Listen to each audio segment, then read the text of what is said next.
for protection. Word. Word. But I just want to jump in right here. You say getting played by criminals for protection, but they might not see them that way. And I mean, it takes one to know one. You know, hey, Andrew Tate and Tristan Tate's charges will get lost in the wash of all the Trump allegations, if we being honest. If you have a whole pool of all the charges, you couldn't pick out the Andrew Tristan Tate ones. Let's not forget that Benny Johnson and Alina Habba are big fans of this scum. That's interesting. Now, I get why Benny Johnson might be, everybody challenging his manhood and all that, feeling the need to finally experience that. I maybe could see something like that. Alina Habba, the bar just gets lower and lower, don't it? When the Trump administration intervened to free Andrew Tate, they weren't just helping a friend with a little PR. The record of what Tate did to women was extensive, specific, and publicly known before anyone in that administration said a single word in his defense. So let's talk about what they knew. They knew that 3 women had gone to British police in 2015 describing the same pattern of violence: being choked, being attacked without warning, being held down. They knew that one of those women had received a text from Tate that read in his own words, quote, "I love you." They knew that Romanian prosecutors had filed a 300-page indictment documenting evidence that Tate and his brother had used calculated psychological manipulation to recruit vulnerable women. They knew that a second Romanian indictment named 35 suspected victims, including a 15-year-old girl. They knew that Tate's messages to his paid subscribers described the process of, quote, breaking women mentally and physically, not as confessions, but as tutorials, shared with a network of customers who were learning to do the same thing. They knew that a young American woman had escaped his compound, sent distress messages home saying, quote, "These guys are actually evil and they are definitely doing what I think they're doing to these women," and that her messages had reached the U.S. Embassy, triggered a SWAT team response, and ultimately launched one of Romania's most serious organized crime investigations in history. They knew all of it. It was documented. It was public. It was in court records that any of their staff could access. That didn't stop Trump's attorney, Alina Habba, from going on a podcast and telling Tate, quote, "I've got your back." It didn't stop Trump from appointing one of Tate's own lawyers, the one who helped terrorize his survivors, to a job inside the Department of Justice. It didn't stop him from reaching out to the Romanian government about the Tate brothers, leading to the Tates suddenly being free to leave the very next morning. This case is now effectively stalled. The brothers are traveling freely. And if you think that that's shocking, then you haven't been paying attention. Because this is the same administration that continues to cover for Jeffrey Epstein and his friends, that nominated an accused child predator for attorney general, and that has made it clear over and over again that protecting powerful abusers is their highest priority. Renew Anderson's Fibrex material windows are scientifically proven to last. Fibrex material is 2 times stronger than vinyl, beautiful, and energy efficient. Call or visit us online today to get beautiful and affordable replacement windows. Queer is God's design. That is what one preacher from South Carolina is blasphemous.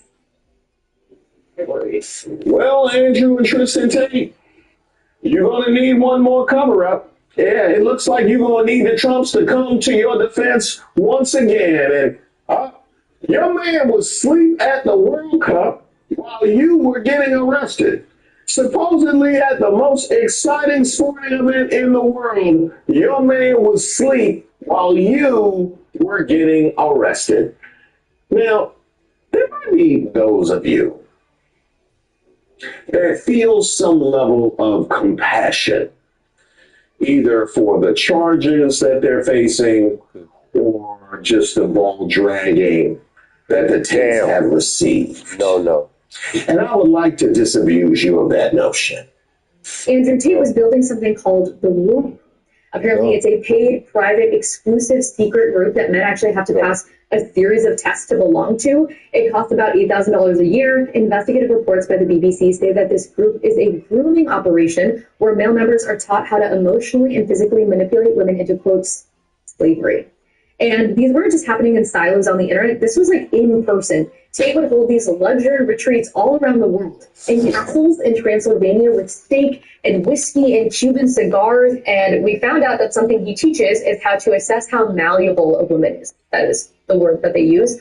Members are taught, for example, how to dismiss women harshly after sex and then demand an act of service from them. So you have sex with someone and then you tell her to make you a meal or buy you coffee or chocolate. And if she agrees, then you're on to the next level. So it's kind of like gamifying, making a woman your servant. And Tate actually said that within a couple of years of launching the War Room, at least 140 of his students were making money from pornography. Quote, everyone in here is making 10 to 15K extra a month. But somehow it does get more disturbing because similarly to the Epstein story, the Tates became very intertwined with American politics and powerful figures. Don Jr. met with Tate and defended him, saying that the cases against him was, quote, absolute insanity. Reportedly, Tate also Zoomed multiple times with Trump's youngest son, Barron. Elon Musk even supported Tate's insane bid to run for Prime Minister of the UK. And all of these connections and kind of positive reinforcement by this very powerful elite group of people was really valuable to Tate because in the summer of 2024, before the US presidential election, Tate's mansion in Romania was raided. And he was in trouble right as he was becoming one of the most famous men on the planet. Man, whatever happened to good old-fashioned trial and error? You know what I mean? Like when I used to just go to Pentagon City and just get lit up asking for girls' phone numbers until I got better at it. I know I never got better at it. But it's a parable. It's a parable. You know what I mean? I had to take my lumps to get to this point. What part of alpha male is going to a seminar to deal with women? What part? I don't understand that. I would put on that Trump fit with them boots and feel like more of a man than walking out of the alpha male seminar. I'll tell you that right now. Man. And by the way, Andrew Tate, I know we kind of deep into the video at this point, but about the racism. So Brad Pitt's ugly adopted daughter wants to disown him and not have his last name anymore. Because she wants to be her own person. You know, she wants to show the world how fucking special and fantastic she is. Literally taken out of a third world dump, given the most privileged possible upbringing, with celebrity, A-list, rich parents who decided to adopt you of all the random children they could have adopted. They could have got a pretty one. You're busted.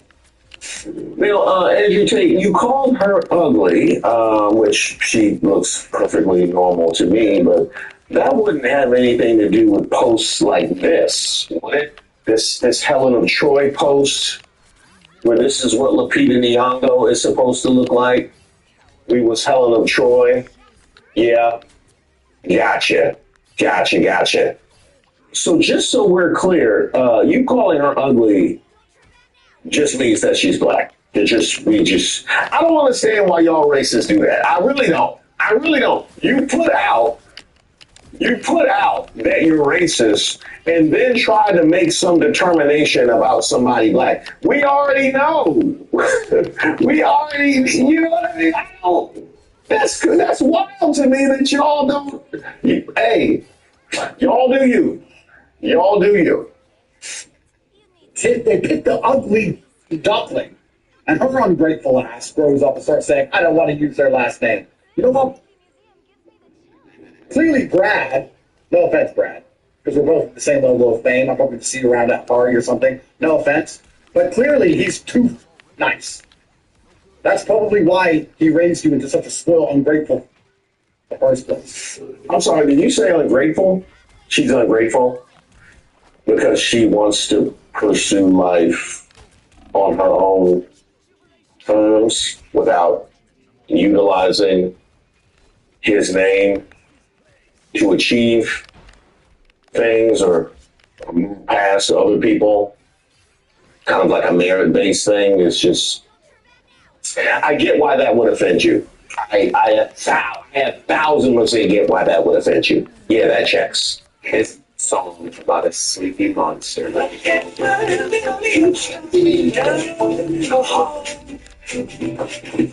I be about an astronaut tonight? Sure, let's make a song that goes. Flying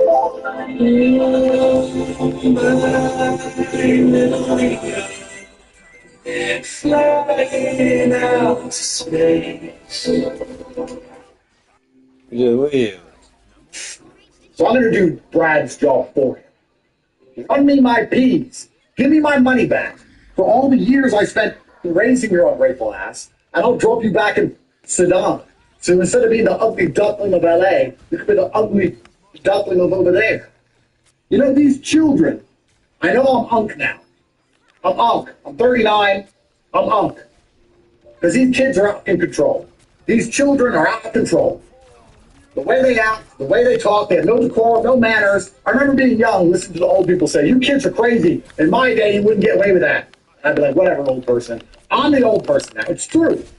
They raised you. Have some respect. What's wrong with these people?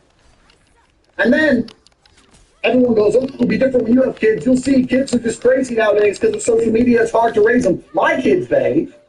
My kids behave. All my kids listen to me. My kids are like soldiers, whether they're a boy or a girl. Sit down, shut up, come here, do that. None of my kids are going to give my last name away, none. Now, it's funny you should mention that, Andrew Tate, about your children using your last name, because you have some particularly nasty charges associated with your last name. That will be a weight that carries now, wouldn't it? I don't know. I don't know. Hey, generally, when people choose not to use a parent's last name, it has something to do with public shame. And no, I'm not talking about that blouse. So maybe it's the parents' fault. I don't know. What I do know for sure is it's busted. She's ungrateful. If you're going to be ungrateful, you're going to be a baddie. You know, like if you're a 10 out of 10 Russian baddie and you get bought a G-Wagon and you're like, I'm not sure about the color. It's like, all right, cool, you're bad. Hey, Russian. You just take that out. You just went all over the map and landed on Russian. Whatever. You can't be ungrateful and ugly. What is this? That's not how it works. It's like Romania trying to pretend they have laws. If I'm going to follow the law, I'll move to Switzerland. You don't get to come here as some fat with standards. They're going to play this back to me in court, aren't they? In front of a Romanian judge. Why can't I just shut up? Anyway, Brad Pitt's daughter is ugly and ungrateful. These kids are out on mother patrol. I'm unk. I need to take control of everything. I had to raise everybody's mother kids. Andrew Tate is now listed in the Federal Bureau of Prison Systems. Race white. What do you mean by that? Somebody told a lie one day. They couched it in language.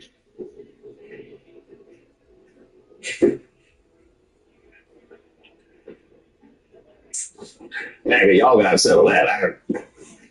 Y'all gotta settle that. Have fun. Have fun. Oh no, Let 'em Fight is on standby. We're ready. So the Tate brothers were arrested yesterday, but the United Kingdom is going to use their connection to Trump and the Epstein files to take Trump down. This is a wild story. First, you have two of Trump's special envoys involved with the Tate brothers. And special envoy is just another word for someone who works for the president that makes shady deals around the world. Richard Grinnell was responsible for bringing the Tate brothers from Romania to Miami, Florida. Next, you have Paolo Zampoli. Wait a minute. Did you say Paolo Zampoli? I heard that name before. Oh, yeah. We talked about him before. So yesterday, the First Lady gave a desperate live statement from the White House Grand Foyer. She was visibly shaking as she denied her links to Jeffrey Epstein. Why out of the blue? Because Amanda Ungaro spent 20 years in Melania's inner circle. a woman who was even a UN ambassador, is currently threatening to torch the entire administration from an iPhone in Brazil. Amanda Ungaro was there for it all. The Mar-a-Lago New Year's parties, the inauguration, the private UN galas. She was a partner of Paolo Zampoli, the man who literally introduced Donald Trump to Melania. They met when she was just a teenager and he was 32. But when the relationship went south after 2 decades, Zampoli didn't just call a lawyer for custody. He weaponized the full force of the federal government against the woman he called his wife for 19 years to win a custody battle over their American-born teenage son, Giovanni Zampoli. Paolo allegedly coordinated a hit with a high-ranking ICE official named David Venturella and his fellow Kennedy Center board member, Pam Bondi. The result? Amanda was arrested in Miami on a manufactured charge involving a single photo of her hand resting on a laser machine. She was held in ICE detention for 3 months, then deported to Brazil without trial. He kept his seat on the board next to Pam Bondi. He kept his title as presidential special envoy. But then he went too far. A Brazilian court ordered the child returned to his mother, and in total defiance of international law and a direct court order, Paolo Zampoli reportedly snatched the boy from Brazil and fled the country. Amanda has now filed a formal kidnapping complaint. She has nothing left to lose. Amanda is on X right now, posting at Melania saying, "I will take legal action against you and your PDF file husband." You'll remember that he is the one that asked ICE to deport the mother of his child after she was no longer useful to him. He's also a former modeling agent, and he is the one that has come out in defense of Melania and Trump, saying that he is the one that introduced Melania to Trump and that it wasn't Epstein. He has also hosted political and social events with the Tate brothers. The Tate brothers have been charged with 59 counts of trafficking, of violent assault, of exploitation. And there are all of these connections between Trump and Epstein and the Tate brothers and his little special envoy team. The British would love nothing more than to embarrass Trump and to take him down. And this may be the ticket. It is a wild story, and there's a lot more to dig into, and I promise I will keep bringing you these connections because it's crazy. Wow. Wow. You really think the UK is coming for Trump? You know, like even more so than the fans when they were here for the World Cup? Hey, I would love to see it. Meanwhile, and more money is being invested in the United States right now than at any time in the history of our country, and Americans are working today more so than ever before. We have more jobs today than we've ever had, and it's not even close. More people are working now.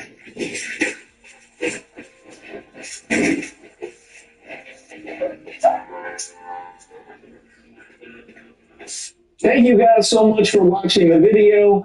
I would like to start by addressing the most asked question in the comments. I love that shirt. Where'd you get it? Thank you so much. I appreciate that. And even more so that you ignored my little chicken arms right here. I got it at thepeoplesgetup.com. That is where we put all of the merch that we've come up with here on the channel. And a lot of the stuff that we've come up with has come from the content. And I'm willing to take suggestions. Okay, serious suggestions only. I saw my man TP has already submitted a few things. And by the way, you might be seeing a TP track coming up soon. But shout out to him, as well as to everybody else that has submitted ideas to admin@reesewaters.com. And speaking of memberships, a quick apology to everybody that's in the Troubled Waters tier, because y'all been getting lit up with notifications. I'll be honest. As I have mentioned, I'm moving a ton of my content over to the Troubled Waters archive. So if you wanted to do a deep dive of Reese Waters content, now would be a great time to do so. And if you're in the Troubled Waters tier, now would be an even better time to dig in, because you're going to have a lot more stuff there. I'm just letting you know. And speaking of growing, shout out to all of our new mods. I feel like I've just been giving out wrenches like Oprah. You get a wrench. You get a wrench. You get a wrench. First of all, my girl Jessica, who not only got a NBA championship with her beloved Knicks, but modship. And quite frankly, I don't know which one is better. I feel like, are they on the same level? I feel like they would have to be on the same level. And while we're at it, shout out to Lady Dorian, who's also become one of our beloved mods here on the channel, who sent me this photo alongside the note, I'll provide my own merchandise photo for the time being as my husband is tripping. Hey, Mr. Lady Dorian. Is it Mandorian? Mandalorian? This is the way. Come on, stall me out. Man, just think about all the free time you're going to get now that Lady Dorian is working as a mod on the channel. Is that not worth something? I can tell you what. In the time being, while we wait for that photo, why don't we do a best of, huh?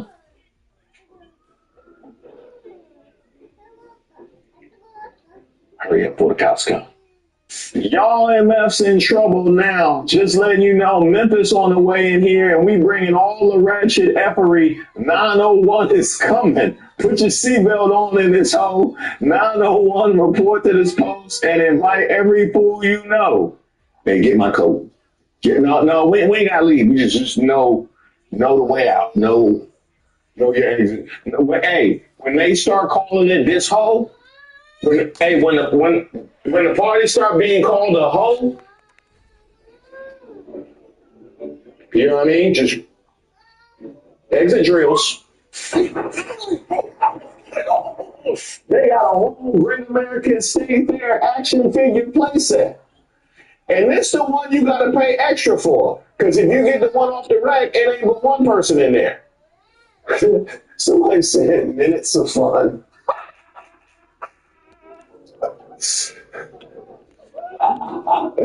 Oh boy, minutes of fun.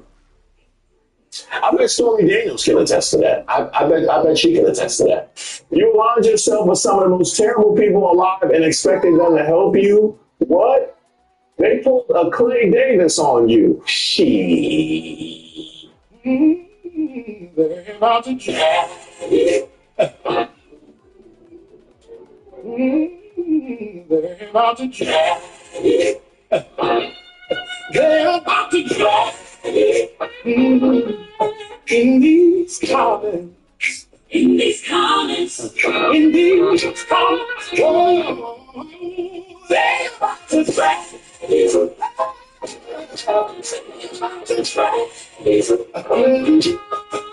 these comments, in these comments, in these comments, in these comments, stay home, you type too quick, now they all inside.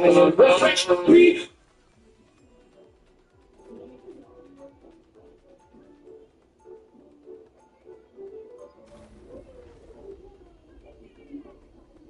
Refresh, read.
Really bad day for Rick Ross. He's currently the laughingstock of the internet. And honestly, you can't feel bad for Rick Ross because he brought it upon himself. Rick Ross dropped an album last week called Set in Stone. Now, Rick Ross spent the last 3 months on a press tour on every podcast promoting his album. When Rick Ross went on his press tour promoting his album, you could tell Rick Ross wanted this badly. Like, Rick Ross wanted his album to be successful badly. Yo, Rick Ross was answering almost every controversial question. He was going out of his way to cause controversy in every interview he went in, right? Primarily on the back of Drake. But he was answering every controversial questions that most A-list rapper would kind of skip. He was going out of his way to diss Drake during these interviews because he wanted to drum up some type of controversy, a media storm. He wanted for him to be in, I guess, the media cycle when his album dropped so it could do well, so it could sell well. He was even calling his album a classic. Now, when the album dropped, and again, I'm not being hyperbolic here, the album was an absolute abject failure and a flop. It was a flop in every sense of the word. Every metric you want to use, this new Rick Ross album was a flop. Even if you're one of those hip-hop purist dudes who don't care about numbers per se, this was still an abject failure to you because the music itself was trash and was poor. And every side of hip-hop, every fan base, every fan base came together to say, this is trash. I think, me personally, the problem with this album was it lacked direction. He just kind of threw a collection of songs together, threw a bunch of like big names, like features, and it just didn't work, nor did it make sense. It wasn't cohesive at all. And the music was just bad and poorly done. So one fan says, every side of hip-hop Twitter coming together to agree Rick Ross' album is trash. The way his head moves in the animation is grimy. Off the leash flow, LOL. This sounds like someone doing a bad impression of those vocal inflections Kendrick uses. Everybody want to be Future, but not everybody can actually pull it off. Ninjas over 40 riding around to this thing is the hardest inch out. This is Juicy J's old flow. 3-6 Mafia influence is crazy in today's rap. Wrap this up by 6:30. He saw Future. He saw Future competing for the Worst Song of the Year award and won it in. You know, again, the majority of his comments is bad. Like, it's terrible. Why would anyone listen? Or you see, now, this critique to me isn't even really like a critique. This is just hate. All right, because if you want to say, yo, listen, Rick Ross, I listen and the album is trash. But if you're saying just Rick Ross dropping an album in 2026 is a problem for you, that's hate and can't be taken seriously. All right. Someone says shaking his head, even he know is trash. Okay, one person like it. Well, the rest of the comments is bad, right? It's trash. Somebody says, oh, so he really dropped this trash album with this trash cover, that trash visualizer, and that trash promo just to hit us with a trash flow like that? Everybody is pretty much on the same page. This album is trash, it's piss poor, it's horrible. Now, here's the problem, okay? If you drop an album this trash and this horrible and this terrible, and like the literal internet is telling you, yo, this is trash, your only saving grace is if you could fall back on the numbers and say, yo, y'all saying it's trash, but I sold 250. Biggest boss. But he can't even fall back on that, bruh. Because the numbers is probably even worse than how the album sounds. His nightmare began with this announcement, but as the week went on, it got dramatically worse. So Kirkland reported that Rick Ross Set in Stone is currently projected to debut outside the top 20 on Billboard 200, which means that he's projected to sell under 26,000 units. Now, it could go from 0, which clearly he's sold more than 0, to 25,000, because 26,000 20 states. Now, but here's the thing. There's been a report Rick Ross might not make the Billboard 200. Kirko was being generous when they said Rick Ross could sell under 26,000 units, or he was going to sell under 26,000 units. They were being generous because they left it in the open. You could sell 25,000. 30 seconds before you attack. Dismal for Rick Ross, but that would be decent. But Rick Ross is actually projected to miss the Billboard 200. Like, he's projected to not make the 200 at all. You see, you gotta sell about 26,000 to make the top 20. This week, you gotta sell about what, 4,500 to 5,000 to make the 200. If you sell under 4,500, they don't even like keep track. Like, they don't even count it. Like, they don't even like report it. Rick Ross is on track to sell under 4,500. The opening day for the album, which is supposed to be the biggest streaming day, we see this for like many rappers, probably every rapper. The opening day is the biggest streaming day for the album. That's the day where everybody is anticipating the album to drop. They're staying up, they're listening, and there's anticipation for it. And then after the first day, depending on how good the album is, it falls off by 40%, 30% each and every day. Rick Ross opening day was 1.8 million streams. That's about 1,200 album sales. 1,200. Now, if let's say we're saying, yo, Rick Ross, like, even though the album is like piss poor and trash, I wouldn't be surprised if the album fell off by like 70 to 80%. But let's just say he fell in line with what Kendrick Lamar over drinking, right? It was about like 30%. If this fell off about 30% each and every day, you're not making it to 4,500 by the end of the week, bruh. You know, again, I don't know what it was. I don't know if it's because Rick Ross just didn't do the right promotion, if he didn't drop a single, if hip hop is just beyond Rick Ross as a rapper and they just stick for the personality. But this right here is really, this is like unprecedented. Somebody of Rick Ross caliber doing 1,200 album sales first week is crazy. I've never seen nothing like this before in my life, like ever, like in my life. Now, obviously, you have Drake fans who are celebrating. Like one person says, ain't no way Sexy Song for You got more streams on his 516th day. Now, in an attempt to save face, Rick Ross is now reposting this particular interview clip. Now, is unsure if it's old or new, but he reposted this where he's talking about how he don't care about album sales. He don't care about how much the album sells. He just care about the music and the quality. But that's the problem. If you dropped a really, really, really, really amazing album, like let's say Killer Mike, right? When Killer Mike dropped his project, the album was a good album. The album was great. I had to go back and listen. Like, it was a pretty good album. Now, the album didn't sell a goddamn, but it won a Grammy because it was a great album. But in the case of Rick Ross, he dropped an album that was piss poor. It was trash. The quality was bad, and the album flopped. And now he's saying, I don't care about numbers. I don't care about album sales. I just care about the quality of the music. But you don't get to pop it the last 3 or 4 months how Rick Ross was popping it. Telling us he's dropping a classic album, these little boys not on his level, and then you do this. You don't get to repost this after what you did, bro. Set in stone, my 12th LP.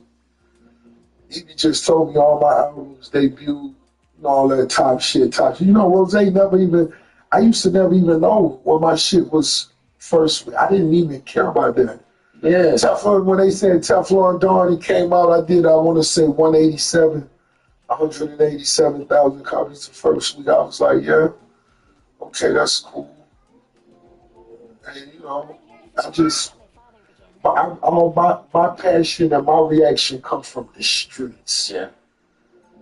And the streets love Yeah.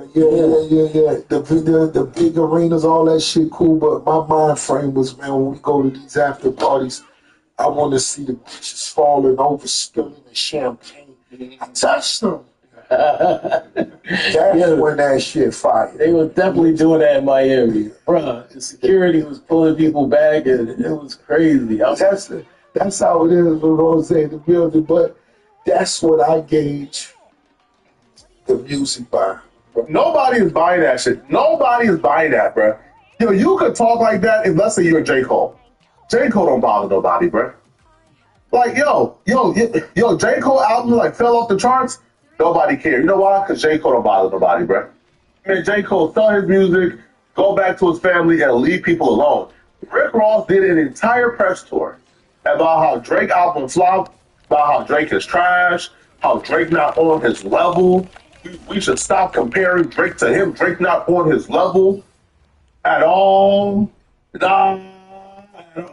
So when you do an album tour announcing how Drake flopped and Drake sold over 400,000 copies first week, Drake had 9 out of the top 10 songs on Billboard Top 10 or Top 100, 9 out of the top 10 simultaneously, and then 10 of the album of the songs on the album reached top 10 because What Did I Miss apparently went number 2 before the album dropped as a single. So Drake had 10 records on his album that went top 10.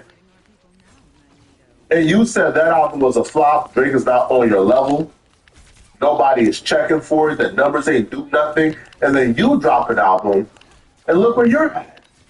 How can you talk like this and then talk like this once you fail? You put Drake at your level. Go get it, get out. Eyes on the bright side, no tiptoe. Go get it, 1 month and I'm up fast. Shoes by the door, I spray cash. Phone on you, can't break glass. Go get it, get out.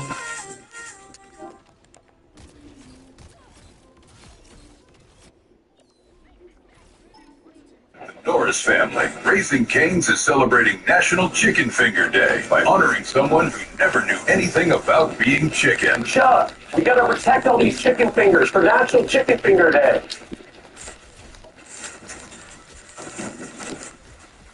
Chuck, yeah.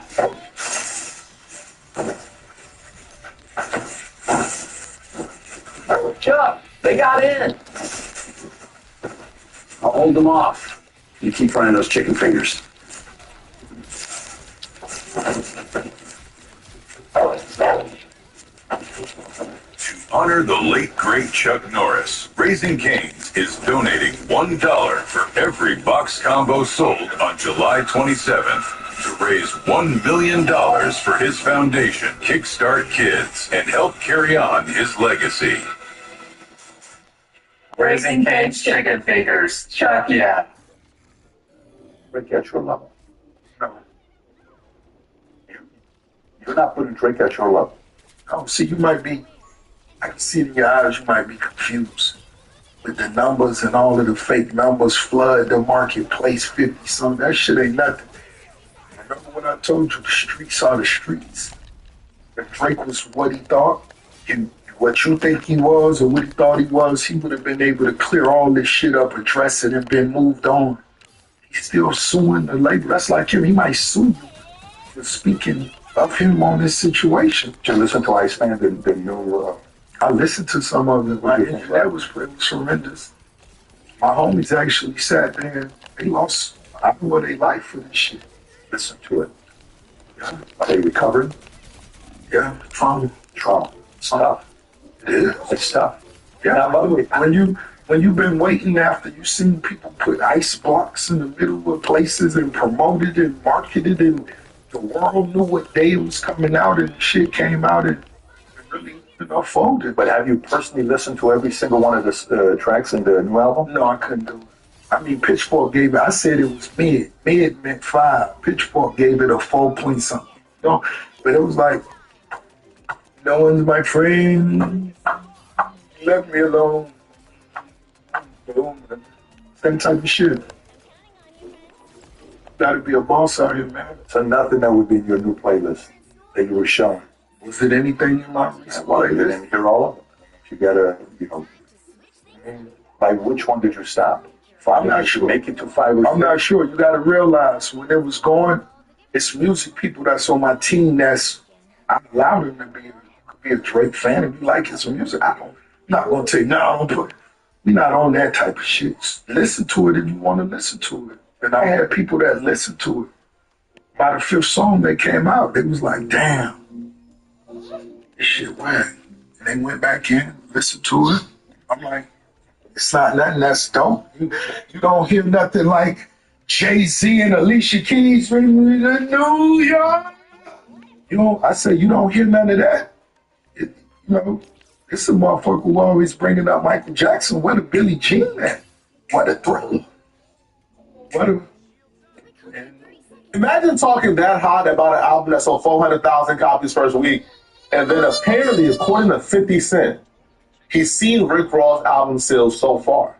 So because Rick Ross is selling like under 4,500, there's not enough data on his album sales, but 50 Cent actually has tools. 50 Cent says, I just saw your record sales, LL 2,000, what the F? And I was right. He sold 1,200 first day. So now, 2,000 or around 2,000 sounds about right. It sounds about right. So Rick Ross is selling 2,000, but he was calling an album who sold over 400,000 a flop. Like, come on, bro. I don't like to celebrate people's downfall. I just don't. I don't, man. Contrary to popular belief, I just don't. But when you get to talk like that about other people who's not bothering you, nah, bro, you gotta reap. Listen, man, you gotta reap what you sow. All right. Now, 50 Cent also posted this, and the song title was Mr. Recoup, making fun of Rick Ross not being able to recoup. 50 is having he's having a blast with this. Like, he is having an absolute ball with Rick Ross slopping. And he would also post this where, like, Rick Ross was talking about how nobody is listening up for Drake's music, how he's the boss, et cetera, et cetera. And then 50 Cent will post, that ish was a firecracker. Only friends and family got it. LOL. Check out my channel. Bet.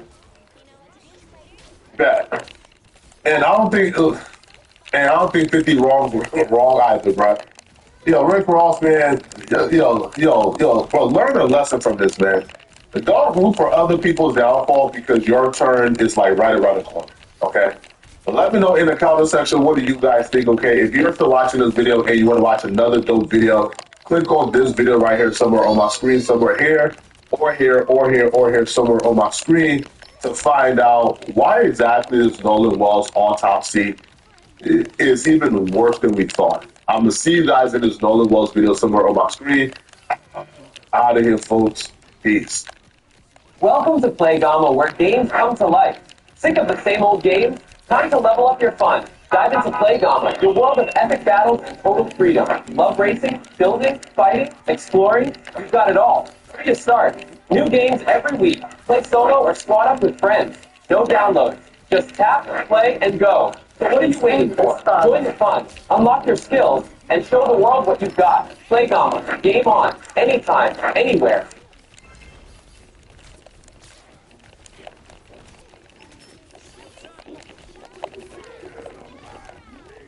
In 2 days. This is the iPhone. It's legit, perfectly real. It is real. It's working, great condition, no damage, nice. So not only am I going to be saving money, I can still get all the benefits of having iPhone to iPhone usage, iMessage, location tracking, which is a big reason why I chose iPhone for me and my kids. So you should give it a shot and see if you qualify. My daughter's going to love it. Yep. Go Air Talk.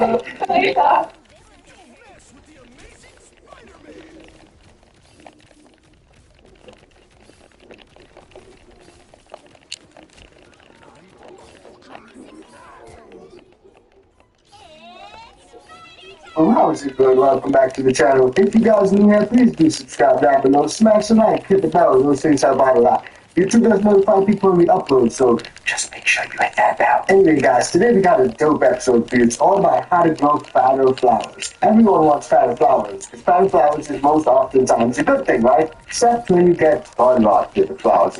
Way too fat. We're not getting to that stage. Now, growing the fat is easy, but it can be challenging to fatten up those nuts. Beginners have no problems growing fat, but they get stuck when it comes to cultivating dense, thick flowers. Now, if you're just starting out, you may be heading in the same direction, but you can avoid it with a few small steps. If you didn't know it already, it takes surprisingly little effort to grow high-quality, big buds. So in today's episode, we're going to go through exactly how you can grow bigger flowers, man. Now, before we get into that, guys, if you ain't a VIP or a patron, join up, fam, because a lot of great stuff are going on out there. Join up with the ICANN VIP Beam Cup, fam, if you haven't already, man. Free packs are going out to all VIPs, and we got stuff going out to all patrons as well, man. So join up already if you haven't. Without further ado, let's get into today's episode.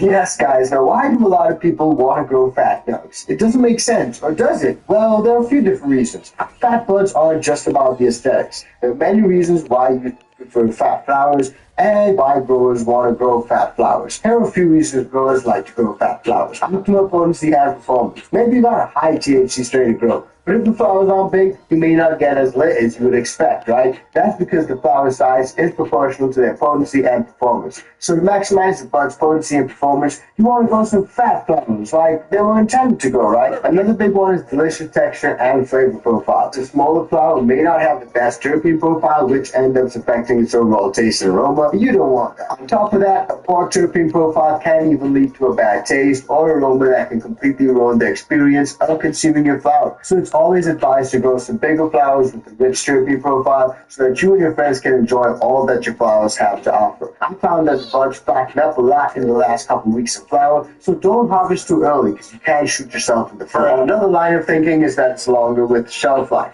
Fatter flowers are healthier because they contain enough nourishment to last longer in storage. On the other hand, if the flowers are small and thin, they may wilt in storage within a few weeks. If you want to store your flowers for a longer period of time, try to get some bigger flowers on there. Now, probably the most obvious one is you gotta get your time's worth, right? Months of hard work, time, effort, and money spent, you don't want to waste it, right? And the huge waste can be ending up with flowers that are a lot smaller and less potent, and probably just better overall. So here comes in the multi-million-dollar question. How do I grow big, fat flowers, Matt? Well, for me, bud size depends on two things: genetics and your grow environment. Of course, you can't change the genetics of your plant, but if you've chosen a strain that tends to grow smaller buds, you can't do anything about it. Smaller flowers are just smaller flowers. But for all plants, you can maximize the size of the flowers by tweaking your grow environment. And there are many different ways that you can do that: by optimizing the lights, by setting the right temperatures and RH, or giving your plant carbon dioxide boosts. All of these things are great options,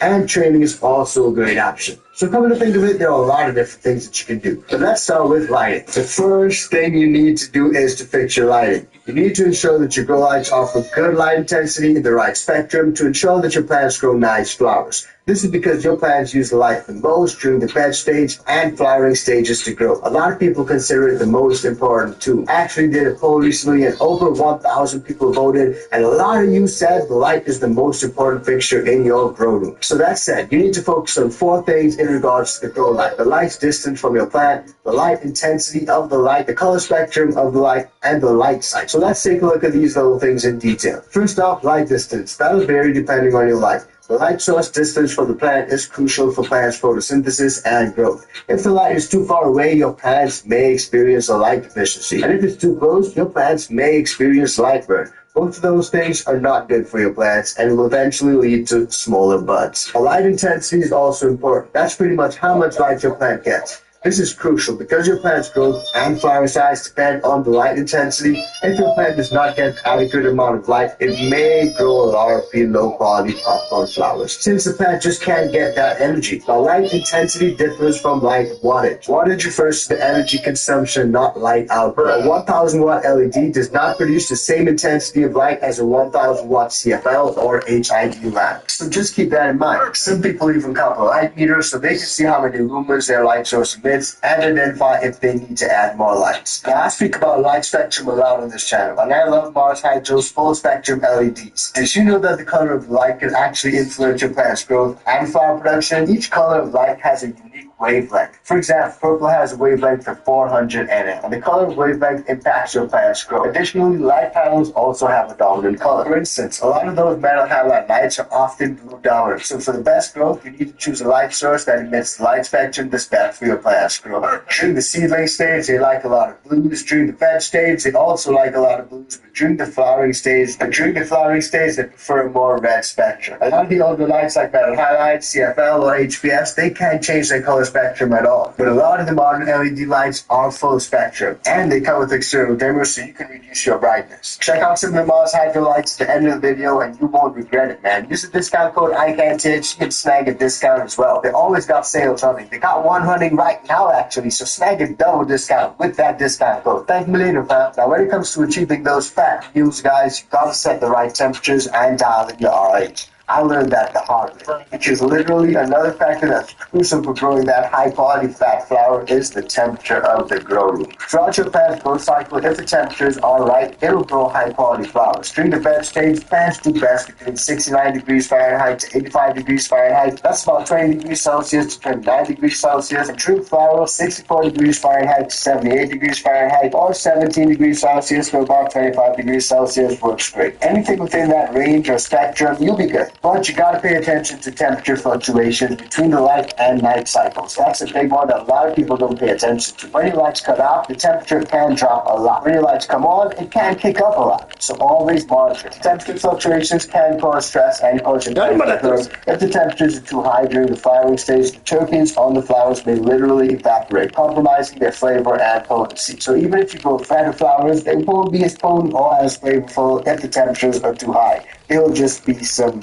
big nugs that taste like crap, pretty much. On the other side, if the temperature is too low during the flowering stage, the plant may experience stunted growth and a lowered rate of photosynthesis. You know, I got a few tips that can help you out to lower that temp or raise that temp, depending on where you're at. If your room is too hot, you can use an air conditioner to cool it down, or you can also use a salt cooler if your room is also dry, because that cooler raises humidity a bit. If the temperature spikes occur due to lights, you can switch to LED lights with heat sinks that prevent them from getting too hot. You can even switch the light cycle and timer in such a way that the lights are out during the hottest part of the day and they come on during the coldest part of the day. Ah, smart. And it's always a good idea to improve air circulation with oscillating fans and exhaust or inline fans. So if the temperatures are too low, you can install a heater in your room. Just make sure that it doesn't blow hot air directly on your plants. When it's super cold, a lot of growers also switch to HPS lights or metal halide lights that generate. A lot of people say those are their winter lights. Now, a nice little half is that you can use heated gas cables underneath the plant, and that helps to raise the heat just a little bit. You can behave. Surface bar. But you don't have to do whatever you And if you're outdoors, a lot of people build a polytunnel or greenhouse, and that helps them to lock some of that warmth in and keep the cold out. Now, a little temperature or humidity lower goes a long way so you can monitor your room's environment. It's a small investment that can make a big difference in your plant's health and in your mental health, so you don't lose your shit when your plants get fucked. Now, adding extra CO2 is a great way to boost your plant's performance. Carbon dioxide is essential for plants and photosynthesis. A lot of studies have shown the higher carbon dioxide, the better the plant grows with greater yields. According to one study, plants can actually experience continually increased growth until the carbon dioxide levels in the growing room reach 10,000 ppm. That doesn't mean you've got to 10,000 ppm of carbon dioxide. That would be dangerous for you. Instead, you should aim to increase the carbon dioxide concentration in the grow room to around 10. Cooperate.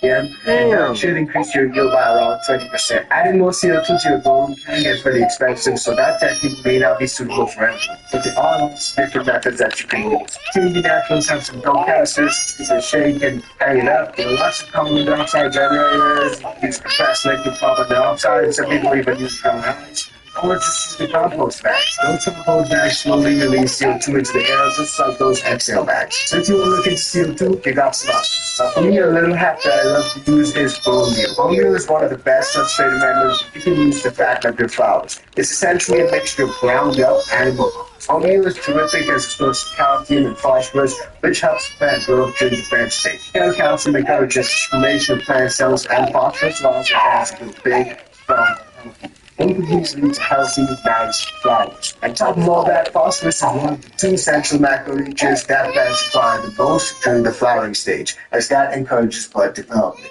All new releases nutrients slowly, so a single bag of it should last the entire cycle of plant's growth. And unlike a lot of other chemical fertilizers, bone is not only chemical acetate in the buds. If you're a vegan, using bone meal may not be suitable for you. Instead, you can use kelp meal. It offers the same benefit, but it's made of brown seaweed, not animal bones. I love kelp meal, and I got it from Memphis Harvest, and they got some chocolate valley bugs, broken ones. Whichever one you want to use, you got options. You can use the discount code again THC and see the discount on all that stuff. And liquid organic stuff, the organic stuff is amazing. Ideally, the best time to add bone meal to improve flowering is just when the flowers start to occur. But you can have it during the early batch as well if you want to. Now, another little pro tip is to remove the dead leaves from the plant during the week. When your plant enters the flowering stage, you can remove any of those dying leaves on the plant. Dying leaves are lost products. They consume the plant's resources and can otherwise be used to grow bigger flowers. Typically, you can spot dying leaves pretty easily because they're usually like yellow and brown and hanging and dying and stuff, and they literally are just there sucking the plant's energy. So get rid of them. A lot of people also use a training technique called line cropping, which is pretty much where you remove all the growth from the lower third of the plant, or maybe even the lower half, depending on how you feel it. And what's left is all those buds up top, which are getting a lot of light, so the plant focuses all its energy on fattening up those nugs. The result is no popcorn buds, no larvae, but a lot of fat nugs up top. Now, you know I saved the best for last, because the most important one is harvesting at the right time. Flowers tend to grow until the end, but that doesn't mean you gotta wait until the very end. You need to harvest at the right time, which can be a little bit confusing for new growers. Harvesting at the right time will determine the effects aspects of the flowers. And the right time to harvest depends on factors like training methods that you use, the grow medium that you use, strain, genetics, desired yield, your preferences, all that stuff. Now the key thing here is to understand what you're working with. Understand the main characteristics of the traits, what you're looking for, and how long she runs. You can look at the trichomes as well. This is super important. That's my preferred way to tell when to harvest. Those trikes, the little small resin glands on the flowers, they're the most reliable way to determine the flower's maturity. If you use a magnifying glass or a USB microscope, you can see a lot of those trichomes up close. If most of them are clear, a lot of people tend to leave them. A lot of people look for a cloudy mix or a cloudy and amber mix. Now some people also use the pistils as a sign of when to harvest. It's not as reliable, but you can get some decent results with that. And here's a pro tip, guys. Another sign of a mature plant is the curling of the leaves. This occurs due to a decrease in the plant's water consumption, which leads the leaf just a little bit curled up. You can harvest the flowers once you notice those leaves curling up. And it's important to note as well, the curling of the leaves can also be a sign of water or nutrient deficiencies. So for me, what I like to do is literally just touch the leaves, and if it feels swollen, it's often filled with water. If it feels very soft and flaccid, then it's probably a water deficiency. So these are all methods that you can use to check your plant's maturity and harvest accordingly. Make sure you don't harvest too early because the flowers will not have grown enough. You probably end up with some flowers that are small and taste like hay. But don't wait too long either. The flowers will grow big, but they may not be as potent or as flavorful. So all in all, growing plant flowers is something that everyone wants from their plants. But it does not happen automatically. You need to work for that shit. So if you want to get bigger yields, you can use this video and the methods in this video to encourage your plant to grow some of those bigger flowers. And also, guys, you don't need to use every single method that I mentioned in this video. Some may be too expensive or time consuming, and you just may prefer some of the others. Choose methods that work for you, and you can adjust. Nobody's there for me. You take good care of your plant and find your yourself. Your plant will take good care of you. So smash the like button for that, guys, because today's episode was a dope one, and everyone wants to grow nicer flowers. This video is brought to you by Mars Hydro, where they have a variety of grow lights and grow tents for growers of all experience levels. Whether you're a small home grower or setting up a slightly bigger commercial operation, they have the tents and lights for you. They have tents for every space and need, including the new 2-in-1 tents. And they also have a wide variety of lights to choose from, including full spectrum LED and the new detachable XCE series. Links to all of the products that we use on this channel, including the Mars Hydro grow lights, are in the description below. Be sure to use the links below to support the ICANN-THC channel. You can also save a few bucks on the Mars Hydro website by using the code ICANN-THC at checkout for store-wide savings. Don't forget to use the code and save yourself a few bucks. Now, back to the video. And we'll see you on the next one. Peace, fam.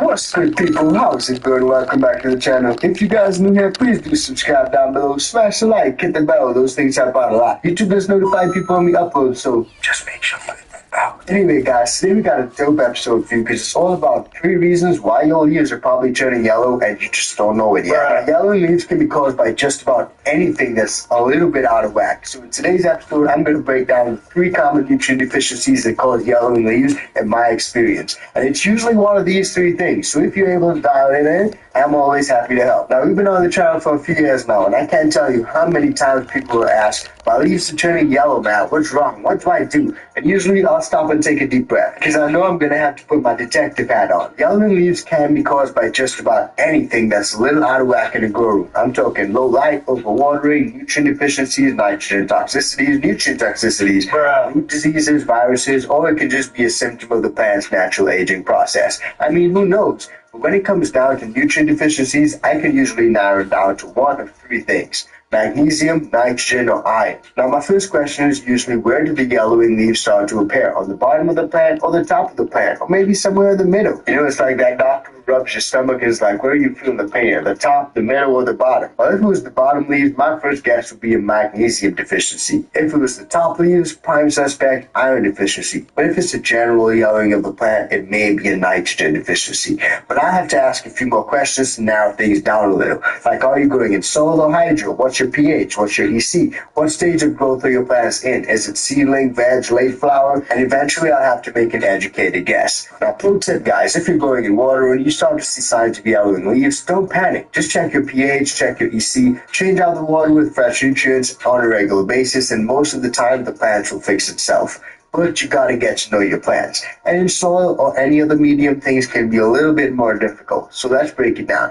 But wait, before we get into that, guys, just a reminder, if you're part of the ICANN VIP Bean Club, definitely join up, fam. We got a lot of great stuff going on over there, and free stuff go out to all VIPs. Some of you VIPs have already got those gold boxes, and some of those packs and those gold boxes, I know you guys are loving them, man. I can't wait to see that cotton candy cane and those heat wave autos, man. I already heard great things about them, and I'm looking forward to see you guys go that far. And I'm super, super excited, guys, because we're getting closer to the launch of Diesel Dog clothing, man. If you want Diesel Dog, then that's where it's at. Everything for training, it's all for us. So some of the best gear is going to be Diesel Dog, so stay tuned for that. But without further ado, let's get into today's episode.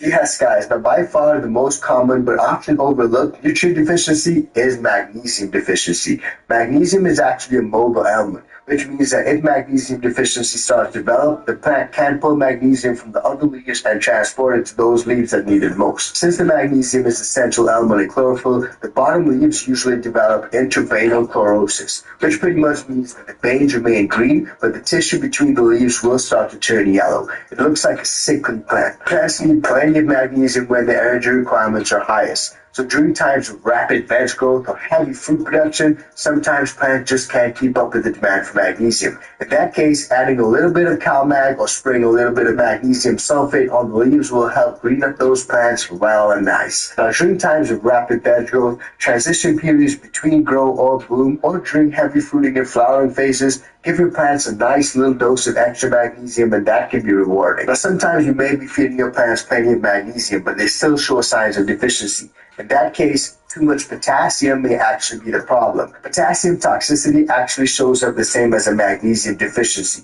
That's why I asked what stage of growth the plant is in. If it's in the fruiting and flowering stage and the grower is adding lots of PK boosters, magnesium deficiency may develop. In that case, I recommend backing off a little on that extra potassium. Otherwise, you're only treating the symptoms, and you can actually cause more problems by using too many additives. When it comes to plant nutrition, it's all about finding that balance. Now, number 2 is that iron deficiency. If yellowing starts to show up on new growth at the top of the plant, I usually suspect an iron deficiency. Iron is an immobile element. That means it cannot be moved around the plant. Once it's assimilated by the plant, it can't be easily moved to other parts of the plant. That means an iron deficiency first shows up in the new growth at the top of the plant, like up here. The new leaves start to turn yellow, usually from the stem outwards toward the tip of the leaves. When I suspect an iron deficiency, the first thing I check is my pH levels. Iron is one of the first elements to become unavailable to the plant once the pH rises above 6.5. Once the pH exceeds 7.5, all of the trace metals become unavailable, including iron, copper, manganese, and even zinc. So the first step in correcting an iron deficiency is to reduce the pH to somewhere between 5.8 and 6.4. Once the pH is in the correct zone, the iron will become available again and the leaves will start to turn green. Now, an iron deficiency may be particularly prevalent during times of rapid veg growth, when the plants are taking up more nitrate nitrogen. Now, I've seen folks who tried to grow sweet corn in hydro, but it was such a heavy feeder that they had to adjust the pH and EC twice a day. Once the pH goes above 6.5, the leaves will start to develop those yellow stripes. Once you lower that pH, they'll fill in with green again. Now, to help prevent iron deficiencies during periods of fluctuating pH, a lot of nutrients include iron in a chelated form. Chelate pretty much means chlor, so think of a chlor. And a chelate attaches to an iron, just like chlor, helping to keep it soluble in the hydroponic solution. Now, number 3 is that nitrogen deficiency. I say nitrogen deficiency blast because it's fairly uncommon in hydro, but it's pretty common in soil. A lot of nutrients actually include nitrogen at high levels, so even using those half-strength nutrients provides an adequate amount of nitrogen for most plants. In fact, nitrogen toxicities are much more common than nitrogen deficiencies. Too much nitrogen promotes a lot of lush green top growth, but it actually restricts that root growth. So you may get a lot going on up here, but not much going on down here. And you know what they say, the bigger the roots, the bigger the fruits. Now, nitrogen toxicity can also delay or prevent flowering. So make sure that you properly diagnose nitrogen deficiency before arbitrarily adding extra nitrates. So like I said, nitrogen deficiency is much more common in soil. Nitrates are water soluble, so overwatering can easily leach nitrates out of the root zone. Microorganisms in the soil can also compete with the plant for available nitrogen, especially if the soil has too high of a carbon to nitrogen ratio. Since nitrogen is actually part of the chlorophyll molecule, these leaves will start to turn pale yellow as the nitrogen deficiency gets worse. Now, like magnesium, nitrogen is actually a mobile element, so the first signs of nitrogen deficiency will show up in the lower to middle part of the plant. Generally speaking, nitrogen deficiency is more of a general yellowing, while magnesium deficiency is strongly intraveinal. Remember what I said about those intraveins. But to know for sure, you can always take a leaf sample test. Easy-to-use tissue sample kits are available for nitrogen, and reagents will indicate high, adequate, or deficient amounts of nitrogen in the leaf tissue. You don't always got to do that, but it's just cool to do. Now, if you've actually got a true nitrogen deficiency, you can try using a general-purpose grow formula, something 444, and that should correct the problem. But to be even more precise, effective as foliar sprays, but they usually take a little bit longer for the plant to respond. But all in all, if you're experiencing yellowing leaves, it may be one of these three things. So hopefully these three things will help you get on the track to avoiding those yellow leaves, and if it comes up, you know how to deal with it. So smash a freaking like for that. And don't forget to hit the bell. Drop it in the comments down below if you have yellowing leaves and what you do to deal with those yellowing leaves. How do you know what the yellowing leaf issue is? I'm always interested to find out what you guys got to say. And don't forget, look out for Diesel Dog. And if you're part of the ICANN fam, definitely join up, man. We got a lot of great stuff going on over there. And be sure to check this out. This video is brought to you by Mars Hydro, where they have a variety of grow lights and grow tents for growers of all experience levels. Whether you're a small home grower or setting up a slightly bigger commercial operation, they have the tents and lights for you. They have tents for every space and need, including the new 2-in-1 tents. And they also have a wide variety of lights to choose from, including full spectrum LED and the new detachable FCE series. Links to all of the products that we use in this channel, including the Mars Hydro grow lights, are in the description below. Be sure to use the links below to support the ICANN THC channel. You can also save a few bucks on the Mars Hydro website by using the code ICANNTHC at checkout for store-wide savings. Don't forget to use the code and save yourself a few bucks. Now, back to the video. We'll see you on the next one. Peace, fam.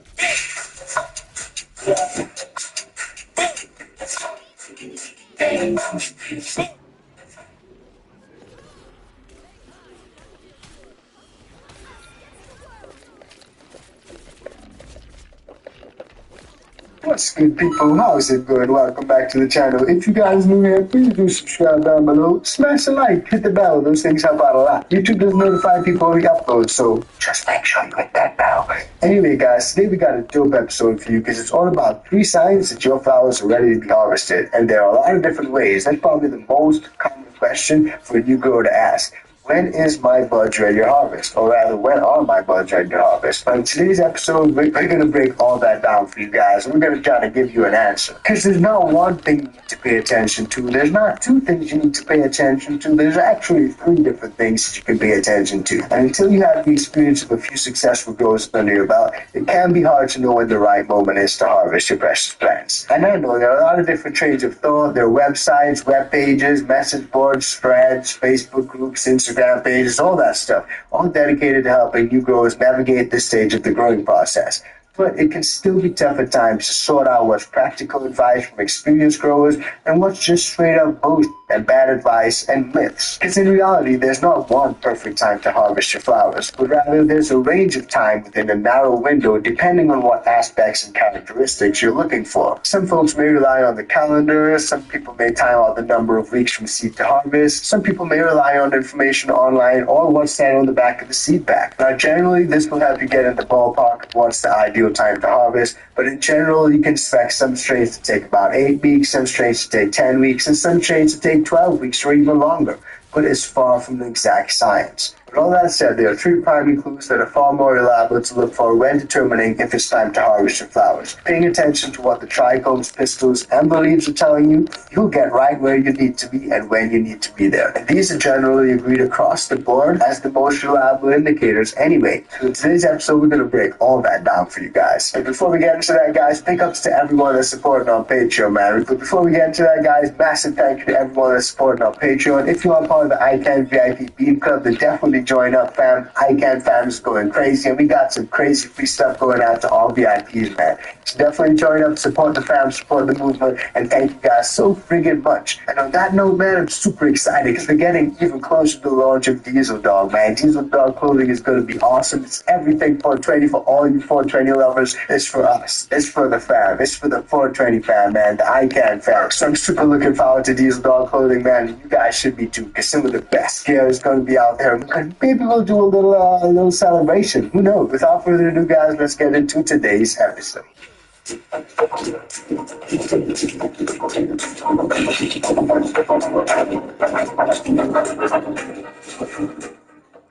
Yes, guys. Now let's start with the most important one for me, trichomes. I watch for the trichome color and the shape. Yep, color and shape. Trichomes are the single most common bioindicator in determining when to harvest your flowers. Both the color and the shape of the trichomes can tell you when your plants are ready to harvest. Yep, I said it.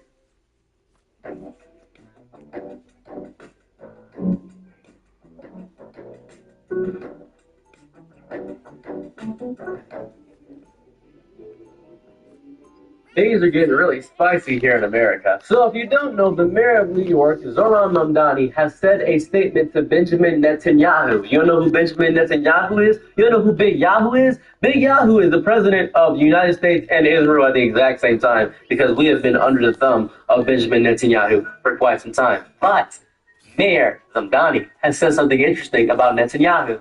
Benjamin Netanyahu is a war criminal. Just immediately starting off swinging, hitting for the fences immediately. Said he's a war criminal. We love to see it. So what else did he say about that?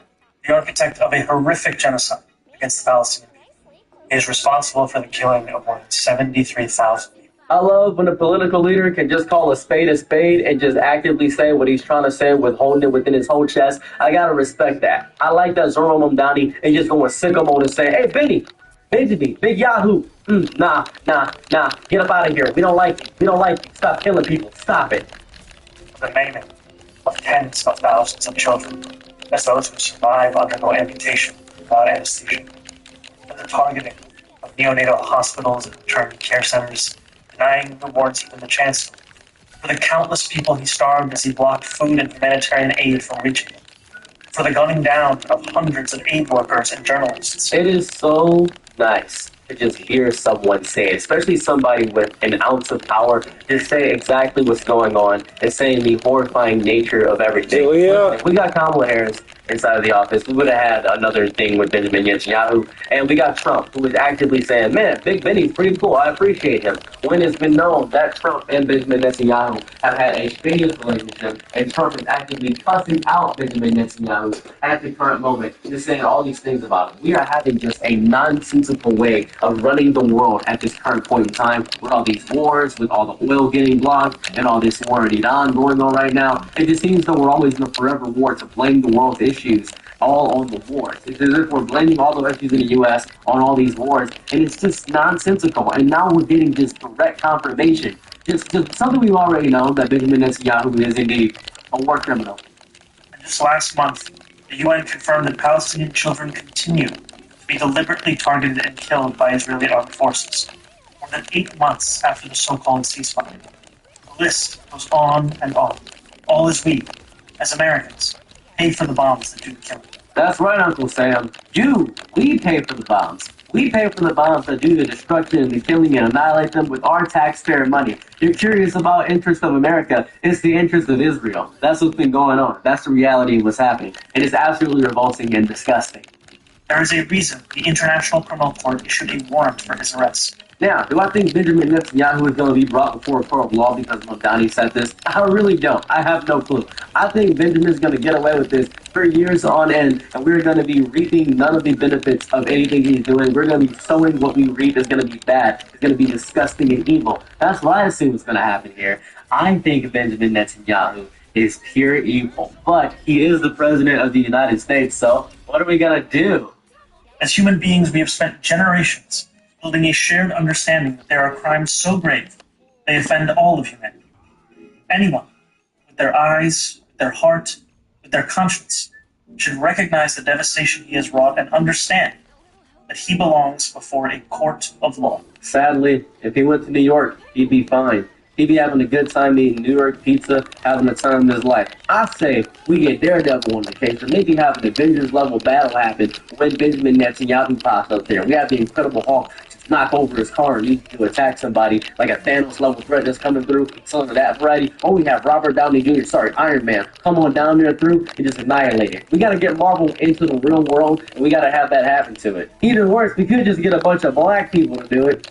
I don't know. I know a bunch of black people that do it. I'd do it. For the sake of the video, this is a joke. I don't want Israel to send a drone strike to my small little Detroit home. I don't have the power to do anything. This is all a joke. This is all said in jest. This is all in jest. All in jest with mod and Balakro, by the way. Really good mod. You should play that mod.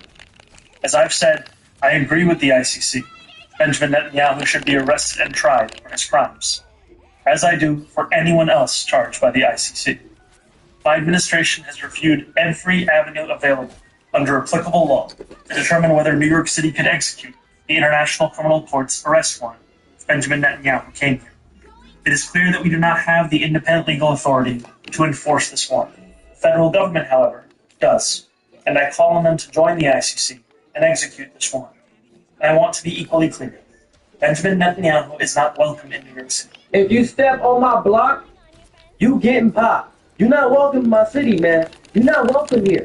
I don't know if you know, you're not welcome in Mamdani's New York. Maybe if you get another brother in here in office, he might be cool, but in Mamdani's York, in Big Z's, you going to sleep in Big Z's. You feel me? You going to sleep. That's 3 Z's to your dome. Boom, you're getting got. Or as any other war criminal at large. While we cannot end the genocide on our own, we can decide whether our silence will become another weapon. We can examine every tool we have to defend the humanity and dignity of all people. That is my commitment to you. Then my goal is that with a mic drop. We love to see it. That's just beautiful. I didn't suspect this to happen. I'm not sure what's going on realistically, but I do know that Benjamin Netanyahu is a deep war criminal that has caused the absolute destruction of the Palestinian people, and it has been going on for quite some time. And I've been seeing it all over my TikTok. I haven't seen videos of it. I've been seeing coverage of it, and a lot of my friends that are in Palestine have lost many family members and have had to flee from their very place that they love. It is just not nice at all. I hate every single second of it. Now then, let's read some replies to this because I think the replies are absolutely hilarious. Zoran Mamdani calling Benjamin Netanyahu a war criminal is utterly ridiculous. Okay? The same crowd that rushes to condemn Israel never has much to say about the terrorists who started the war, massacred civilians, attacked women, kidnapped children, and still hide their own people. Mamdani wants the headline that comes from attacking Netanyahu, not the consistency that comes with confronting Hamas. Did you know that Palestine does not, in any capacity, have an active military? I don't know if you know that. Hamas is kind of the only support they have, to be quite honest with you. They don't have a military at all because Israel's trying to bomb and destroy the entirety of Palestine. I don't know if you know that. This guy right here says, you are a Muslim terrorist. That's just explicit wild racism, and I just love it so much. It's evil. Dear Zoran K. Mamdani, thank you for improving the lives of New Yorkers by spending your days either explaining to the Americans that Islam should rule the U.S. and or why Israel is an evil entity. The United States failed its citizens when they allowed your family to become Americans. You are an American. You are as American as a man who sleeps in a stable becoming a horse.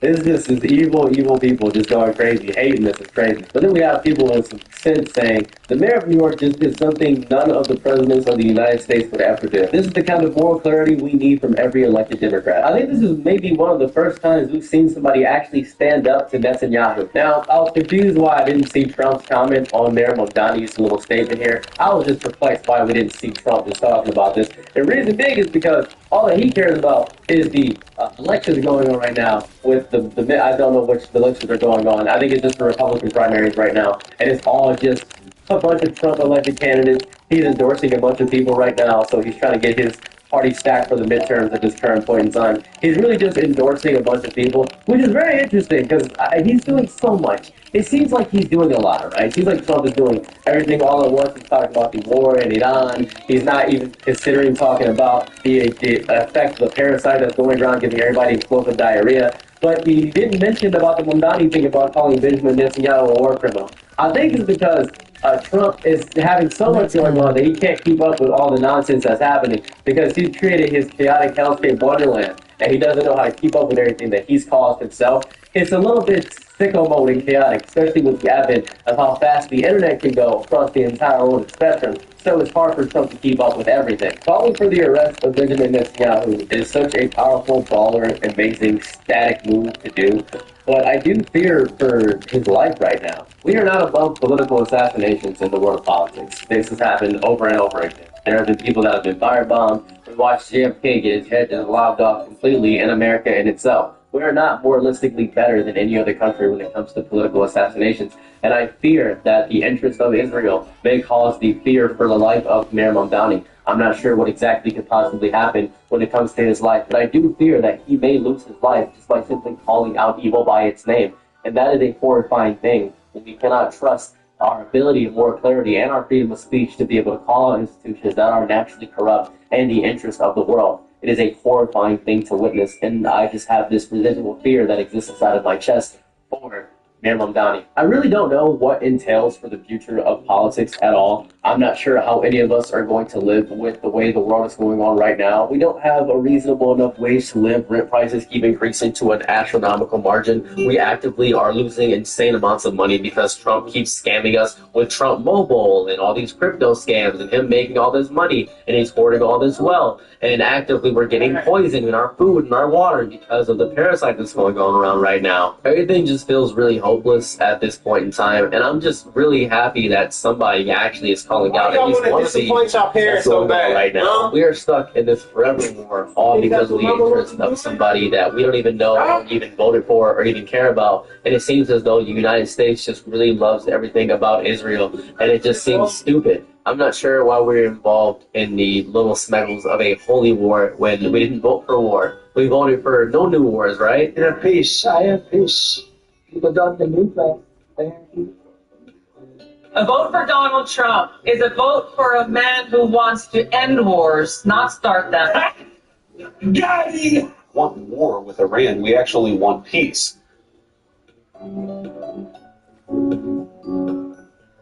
Kamala's campaigning with warmongers like Liz Cheney. How do you think that is? She picks Liz Cheney, whose father virtually destroyed the Middle East. You know, Liz Cheney, she talks big, oh, I want war. She always wants war. Every time I was with her in the White House, we should attack this nation, that nation, nations that people never even heard of. We should attack. She's a big tough guy. She sits back in Washington, oh, we ought to go and attack Iran.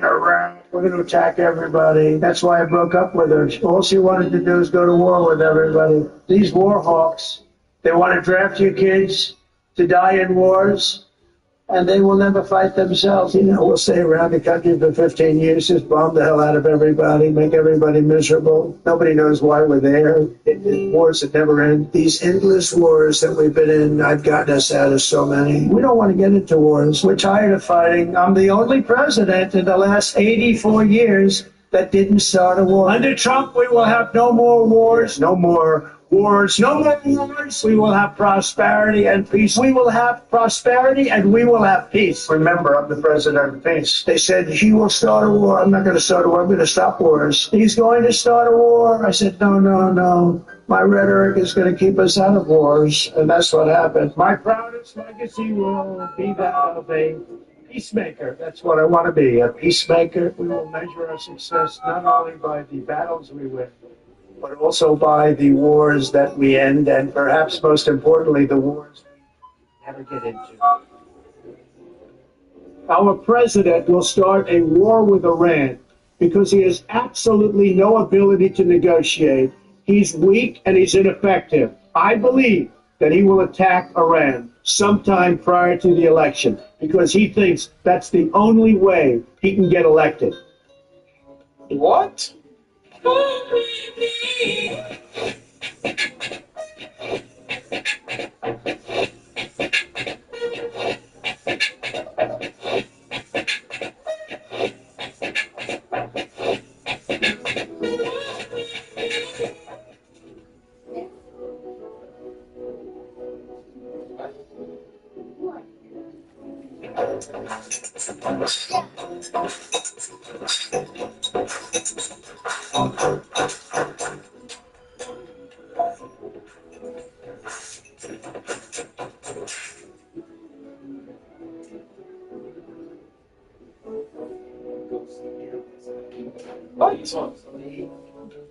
Bro, what are you talking about, man?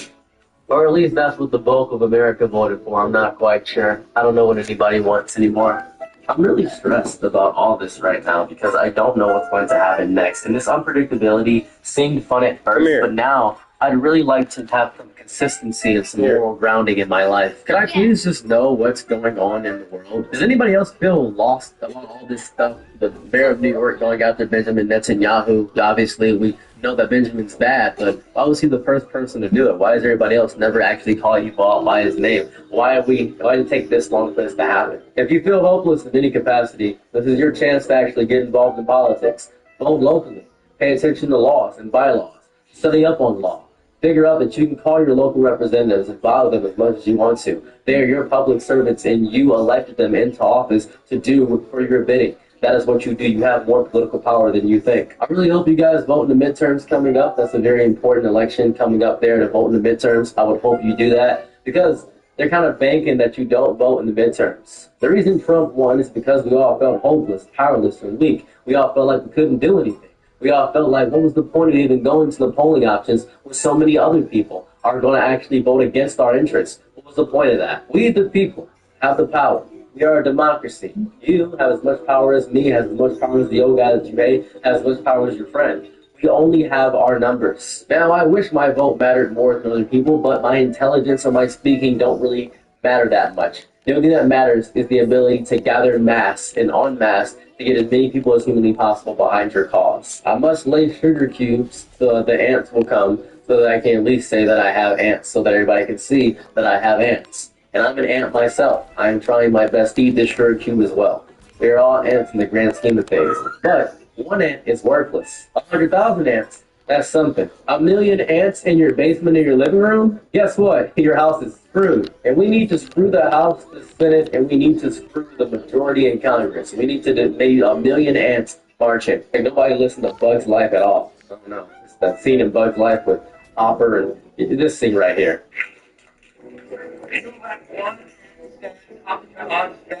Oh my God.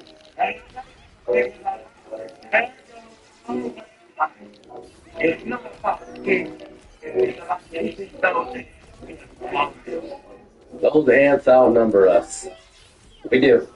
We do. Anyways, thanks for checking out this video. Thought it'd be fun to talk about this. I was really excited to talk about it. But if you guys like my content, don't forget to like, comment, and subscribe. If you're ever curious about where I land politically, this is where I'm at. I don't like a lot of them in office right now because they're ruining my life. AI data centers, those parasites going around. I'm sick of all this. I'm really just sick of it. But anyways, thank you guys so much for checking out my videos. If you guys want to see more of this stuff, I release 2 times a day. Sometimes around 4, and then sometimes around 8. My goal is to get to 1 video a day based on views alone. But right now, I don't have the viewer count to actually facilitate releasing 1 video a day. That's my goal. Or if I can get at least 10,000 of you guys to give me $1 on Patreon, man, I can make 1 video a day and be satisfied. That'd be so sick, but who knows? Who cares? Who's to say? Anyways, if you want to support me, my Patreon is linked in the top comment. That would be super cool. Or if you want to follow my other channels, I have Cyril's Plays right here where I play video games, and then Cyril's Side Thoughts where I read Reddit stories. I would appreciate it if you guys give those channels a subscribe and follow or something that Friday. That'd be cool. I get a bigger number, and it just looks cooler for me. It just looks cool. Anyways, been checking out my content. With that being said, I'm out. Peace.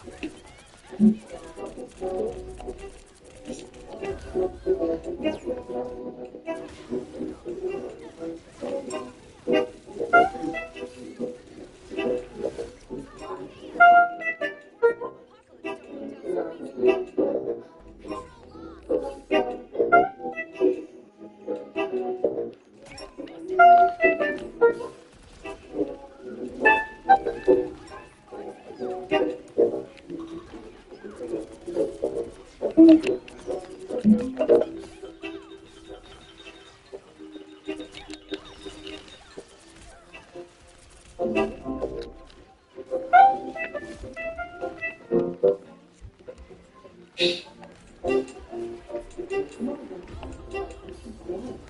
your thinking night, keep my love.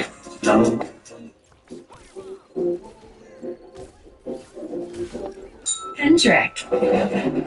Good afternoon. My name is Jordan. Hi, my name is Joe. Ethan Brown. Right now is a ridiculous video of Andrew Tate, who is currently sitting in shackles in a jail cell in Miami, Florida, awaiting extradition to the United Kingdom for charges of rape, human trafficking, sex trafficking, and CP. But I am not going to let up on this story. I want to double down on covering this case because with every passing day, it becomes more and more obvious that this administration is inexplicably intertwined with the Tate brothers case. Trump admin officials have been putting their names and reputations on the line over the past year or two in order to cover up for the Tate brothers, to try to get them to be released, to try to get charges dropped and investigations stalled, and it has culminated into all of these Trump admin officials having egg on their face when we now have more evidence and more court filings. The Tate brothers were doing exactly what they admitted. They were trapping women in certain countries and using them to do sex work, taking those women's money, taking their freedom, taking their dignity, and then lying to the women, stealing their passport, and not letting them leave. Those are the allegations against the Tate brothers. And even when those allegations were already made in court filing years ago, Vice President J.D. Vance still decided roughly 1 year ago to follow both Andrew Tate and Tristan Tate on X. The Tate News account says, maybe they should grant the Tate brothers full immunity to stop foreign political persecution. Oh, well, little did you know, the Trump administration had been trying to get the investigation into the Tate brothers dropped. And I just want to point out the broader pattern right here. If you're a despicable human being, someone like Andrew Tate, Tristan Tate, someone like Jeffrey Epstein, then the Trump administration will not only launder your reputation and try to elevate you to the highest echelons of power, but they will also run cover for you. There is a surgical pattern of the Trump administration allowing the worst of the worst, criminals, people who have scammed Americans, people who have raped, abused, beaten, human trafficked, and the Trump admin tries to let them off or stop investigations into them. We've covered on this channel the investigation into certain Epstein properties being stalled and halted by the Trump administration because this is how they play. This administration views everything through the lens of money, power, domination, and misogyny, basically, and that translates into who they support. It is why this administration is so soft on Epstein and the files surrounding him. It is why people like J.D. Vance are more than happy to follow Andrew Tate and Tristan Tate even after they had been accused and had admitted, basically, that they were taking women's passports and trapping them in foreign countries. J.D. Vance doesn't care about the 27-plus sexual assault allegations against Donald Trump. He doesn't care about the comments made by Donald Trump surrounding women, so of course he's not going to care about the Tate brothers. They are like trying to build this right-wing manosphere where they undermine human values. They try to degrade and humiliate women in a misogynistic manner and teach millions of young men that that is the way you should operate. Well, guess what? It leads to where Andrew Tate currently is, in jail. We have new filings that were released, and I just want to put into context what these people were supporting. This stuff was public when J.D. Vance followed Andrew Tate. This stuff was public when Donald Jr. was flirting with Andrew Tate on Twitter. This stuff was public when Barron Trump and Andrew Tate were doing Zoom calls. This says, the federal filings released Monday night detail complaints made by women to British officials against both brothers about sexual and physical abuse, including claims that the women were choked, sometimes to the point of passing out. They were raped, The brothers, who appeared in federal court in Miami on Monday, have denied all allegations. Listen to this part. Their attorneys have vowed to fight against this extradition. One of the attorneys publicly urged the Trump administration to intervene. I mean, there's a lot of parallels between Tate and Trump. It says, after getting their start on reality TV in the UK, the Tate brothers have gained notoriety over the years by promoting increasingly misogynistic content online, racking up followers, and criminal charges. Andrew Tate, a staunch supporter of President Trump and self-described misogynist, has built his platform around toxic masculinity and become a prominent figure in the so-called right-wing manosphere. I want to continue to build on this story by pointing out that Andrew Tate was handed a massive, luxurious $6 million a year paycheck to make videos for Rumble, in which J.D. Vance invests in, Peter Thiel invests in. They are trying to create this right-wing manosphere, this ecosystem in which they can poison the minds of young men. And I promise you, for every single day that I am alive and making content and pushing for a better future, we will be pushing back against this BS right-wing poisonous lie. Not only the election fraud lies, not only the masked men walking through our streets, but even this type of antisocial behavior that is spread by Andrew Tate and Tristan Tate. There's already a problem with young men and young people in general being uniquely antisocial due to COVID, due to social media. There are many studies about this. And it's not helping the case that Andrew Tate is telling young men to just treat women like shit and that'll fix all of your problems. Maybe we actually want a society built around social harmony and everybody respecting each other and building towards our own unique individual interests. I want to build towards becoming the better version, best version of myself, and I know you all want to as well. And we can't do that with this type of misogyny, humiliation, domination, convincing young men that their only problem is young women. It is disgusting and despicable.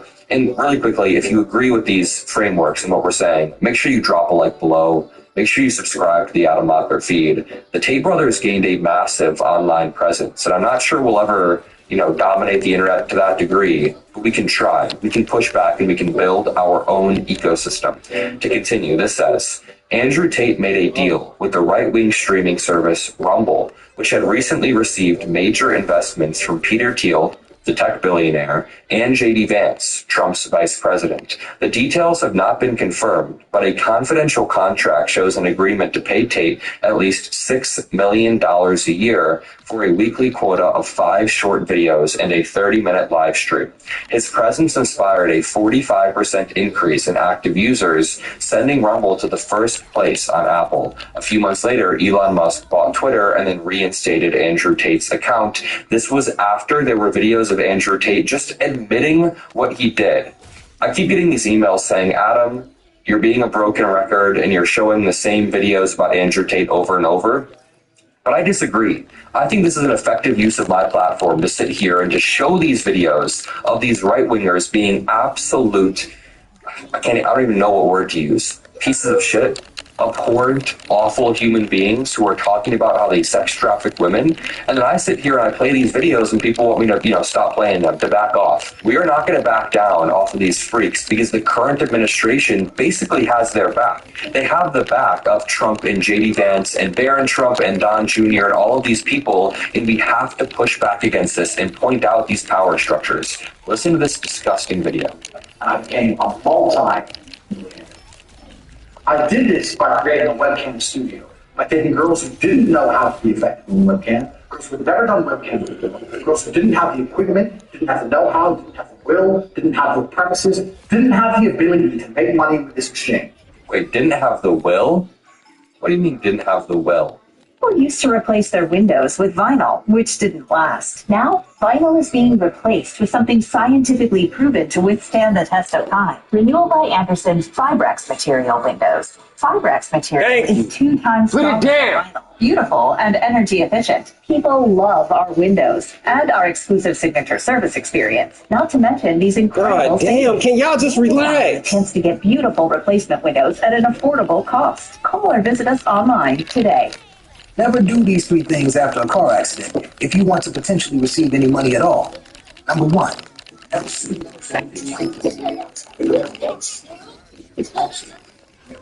driver. I never set foot in the courtroom, and I never had to deal with insurance myself.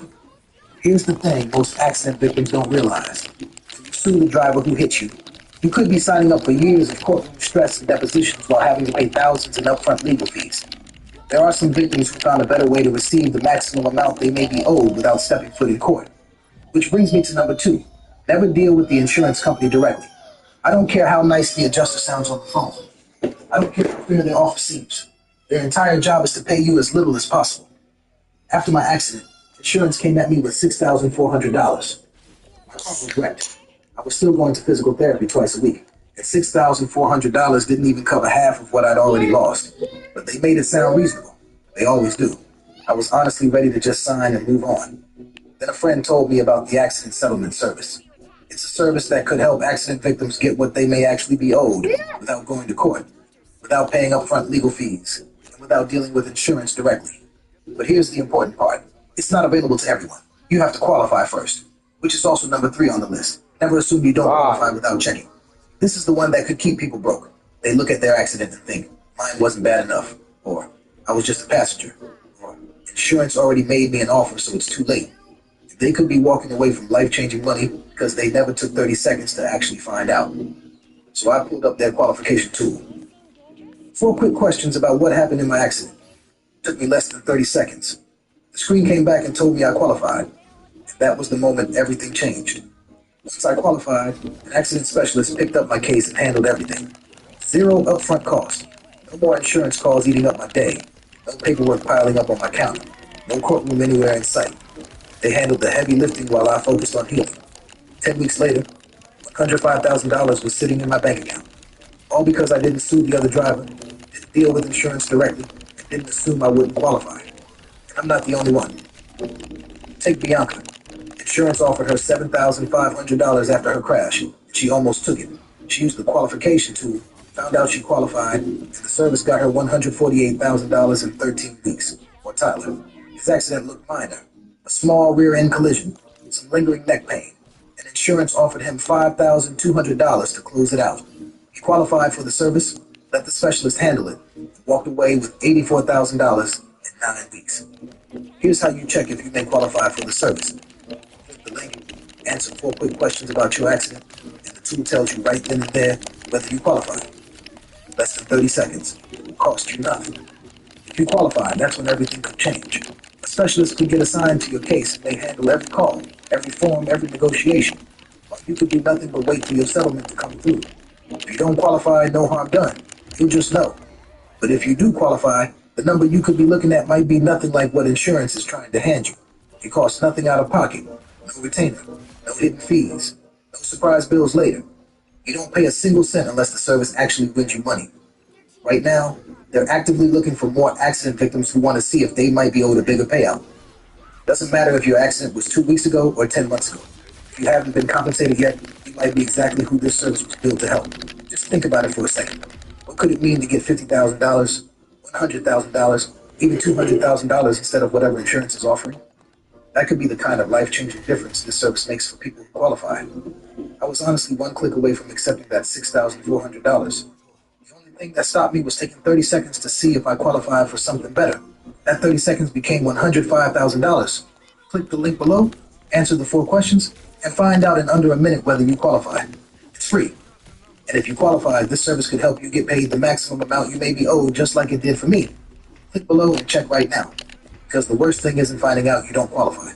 The worst thing is never checking at all and spending the rest of your life wondering what you might have left on the table.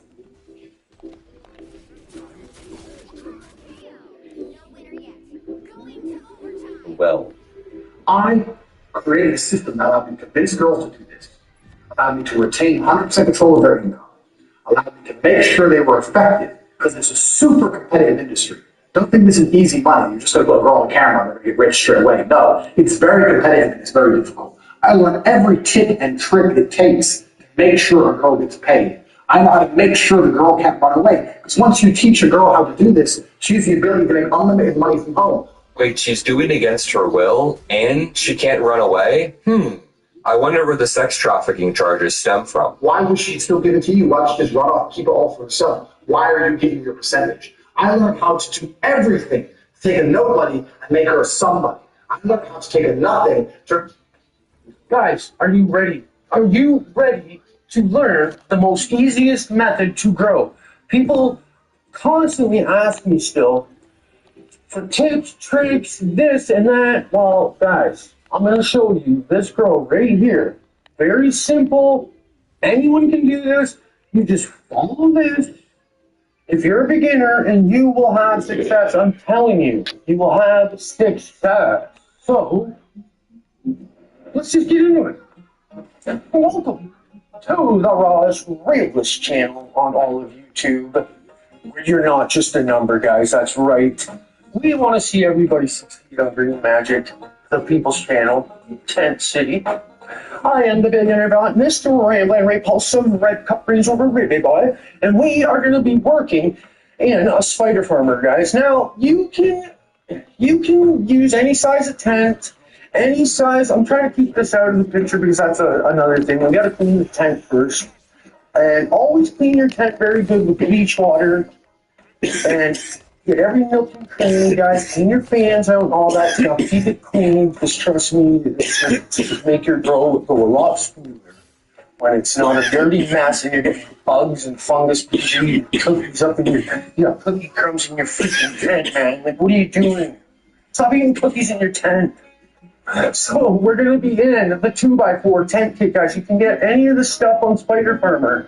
Now, I'll go through this quickly because a lot of new people, I try to gear this for everybody. So 3x3, good for like 4 2-gallon pots, even 4, anywhere from 2 to 5-gallon pots I've done, guys.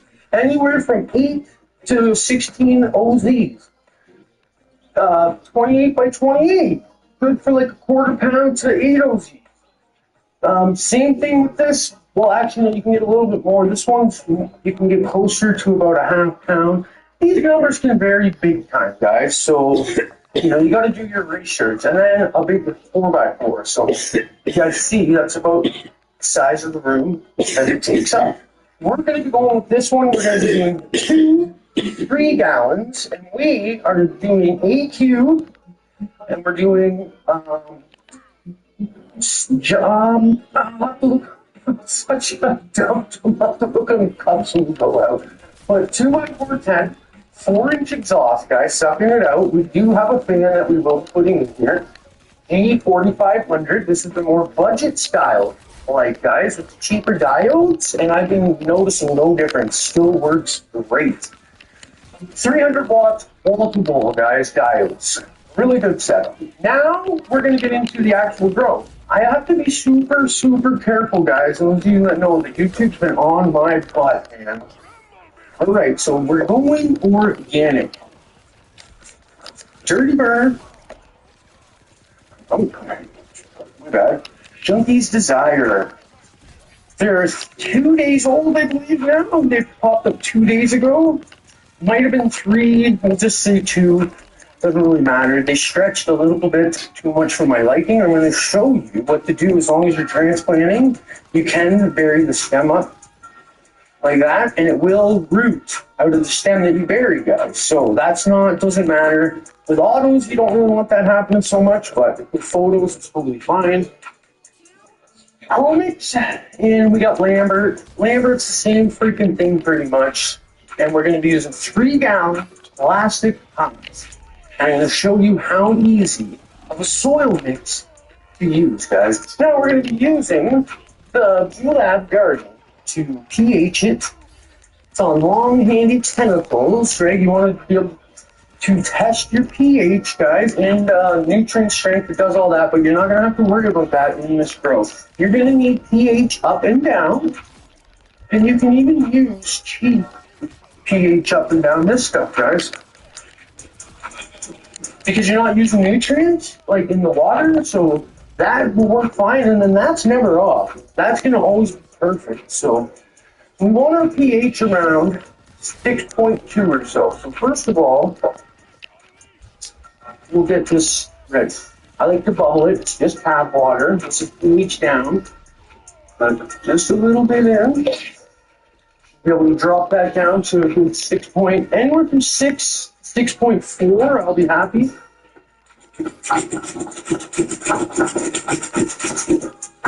Now, If you don't, oh my god, wrong one, that's gonna be so much slower now. Oh, bonehead, guys, that's okay. So, what to do? Yeah, see, I was wondering, I'm like, oh, that goes back up that much. Oh, I didn't even have it in the right one.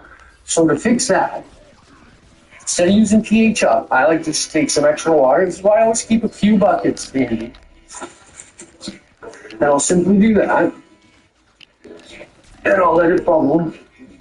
And it will rise. So while that's doing that, now nutrients, guys. It's good to have some fast acting in case you don't get the timing totally right. Now, you can't get Pro Mix. Happy Frog will work. If you're using a soil that already has a bunch of nutrients in it, you're going to have to skip this first part. But if you're using anything that doesn't have nutrients in it, guys, a whole bunch of the nutrients already in it, and you're going to get yourself diving dirt cheap. This is $20 Canadian for this thing right here, guys. So it's 15 US. Usually I do a little bit of mixture, but like I said, I'm going to make this the most easiest I can for a new grower. I get a bucket with about the 3 gallons of soil, guys, right? Boom. Now you're going to get worm castings. Worm castings, right? I got right here. I'm going to just guess. I'm going to use a cup and a half. This is a cup quarter. Now, for a 5 gallon pail, it counts, calls for a cup. A little bit under. I'm going to use a 3/4 of a cup, guys. And that's it. That's it. That's all. I'm going to go a little bit less. Now, you're going to mix that up, get a mask on, get some gloves on, and mix the heck out of that. You know what, guys? The gloves irritate my hands as it is. Like, I think I'm allergic to latex. What every guy says. But,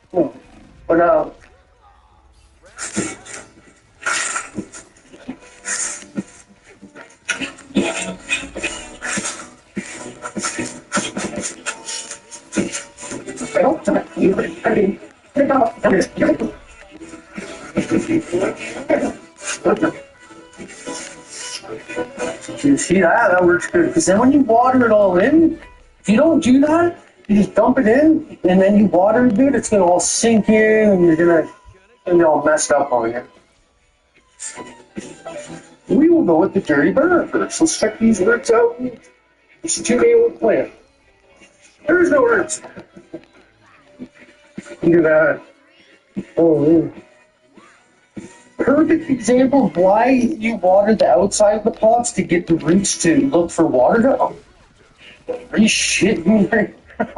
Are you shitting me? Oh my god. I'm so gonna keep that in. But that is why you get the roots to look for the water, because they don't end up concentrated in one little area. Oh man, that's jokes, guys. You know what? We're gonna move that higher. Oh, I just ripped one. Oh my god, this plant's not gonna be too happy with me.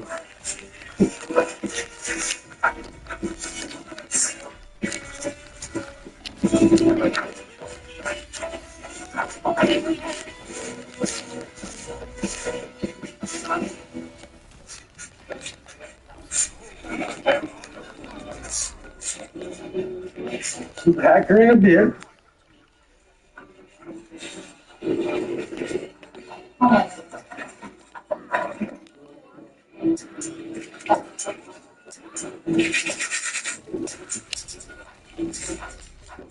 She's gonna be just fine, though, guys. Do not do this with autos, okay? This would be very detrimental to an auto flower.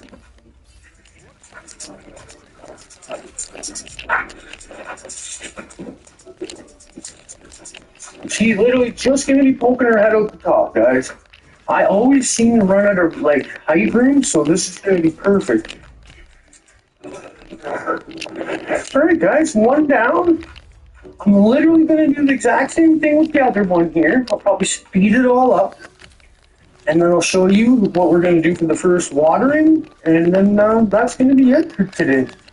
Our water rose back up to 6.0. Not too bad. We're gonna get the next one ready here.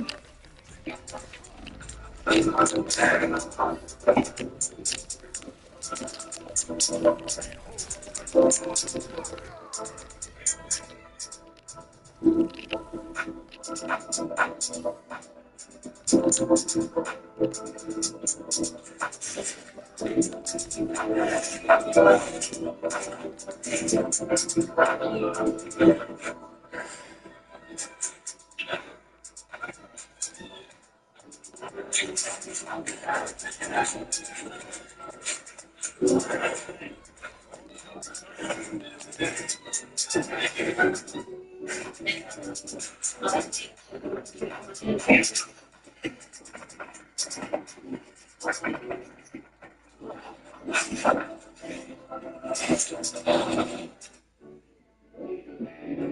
Lee Summit Honda, we don't just sell cars, we build confidence for life.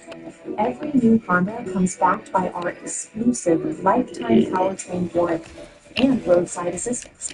And as part of the Balderston Auto Group, Kansas City's #1 women-owned business, we're proud to be a family committed to excellence, growth, and harmony. Lee Summit Honda, family-owned, woman-led, confidence-driven.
There's a rumor in grow circles that just won't die, that freeze-dried flour is all show and no substance, gorgeous on the shelf, hollow in the jar, that the second you put your harvest in a vacuum chamber, you trade your terpenes for bag meal. And it sounds obviously true, doesn't it?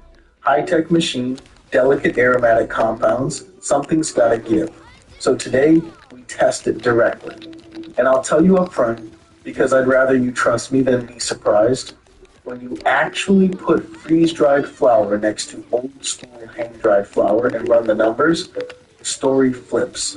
In most of the data, the freeze dryer isn't the thing killing your terpenes. It is. And a freeze dryer is the one machine that skips the heat almost entirely.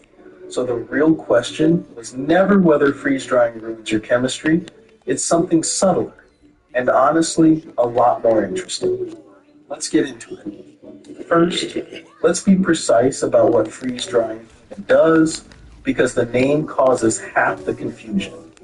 Freeze drying, or lyophilization if you want the lab word, happens in two completely separate stages, and people blame the wrong one. Stage 1, you freeze the flour solid. The water inside turns to ice. Stage 2, you drop the pressure inside the chamber way down into a deep vacuum, and you add just a whisper of heat. Under those conditions, the ice doesn't melt into liquid and drip away. It goes straight from solid ice to water vapor and leaves the plant. A cold condenser somewhere in the machine catches that vapor and freezes it back out of the way. That's it. Freeze the water, then coax it out as vapor without ever letting it become a liquid. Hold on to the fact that those are two different phases, freezing and drying, because almost every myth about this process comes from blaming one phase for what the other one actually does. Now, why do I keep hammering on heat? Because terpenes are volatile by definition. They're light, they evaporate easily, and they degrade fast when you hit them with heat, oxygen, and time. That's not a freeze-drying problem, that's a drying problem. Full stop. Look at what happens when you dry flour with warm air. As you push the drying temperature up from room temperature toward 90 degrees Celsius, studies have measured total terpene retention falling off a cliff, from around 82% down to roughly 30%. We're literally cooking the aroma out of the plant. And traditional hang drying, even done gently, leaves your flowers sitting in open air for 1 to 2 weeks, slowly bleeding off volatiles the entire time. So when we compare methods, the honest baseline isn't freeze drying versus perfection. It's freeze drying versus a slow process that also loses terpenes just quietly over 18 days. Freeze drying's whole trick is that it stays cold and it's fast. And if you want more myth busting like this instead of the usual growing folklore, this is a good moment to hit subscribe. So how does ice turn directly into vapor without becoming liquid first? This is where the physics gets genuinely elegant. Water has something called a triple point. It's one exact combination of temperature and pressure, where solid, liquid, and gas can all coexist at once. For water, that point sits at about 0.01 degrees Celsius at a pressure of roughly 611 pascals. That pressure is tiny, less than 1% of the air pressure you're sitting in right now. And here's the key. Below that pressure, liquid water can't exist at all. There is no melting step available. So if you take frozen flour and drop the surrounding pressure beneath that triple point, the ice has only one exit. It sublimates. It converts directly to vapor. A freeze dryer isn't doing anything violent to force this. It's just holding the chamber below the triple point and letting physics take the only path that's left. But sublimation isn't free, and this is where the brutal transition framing falls apart.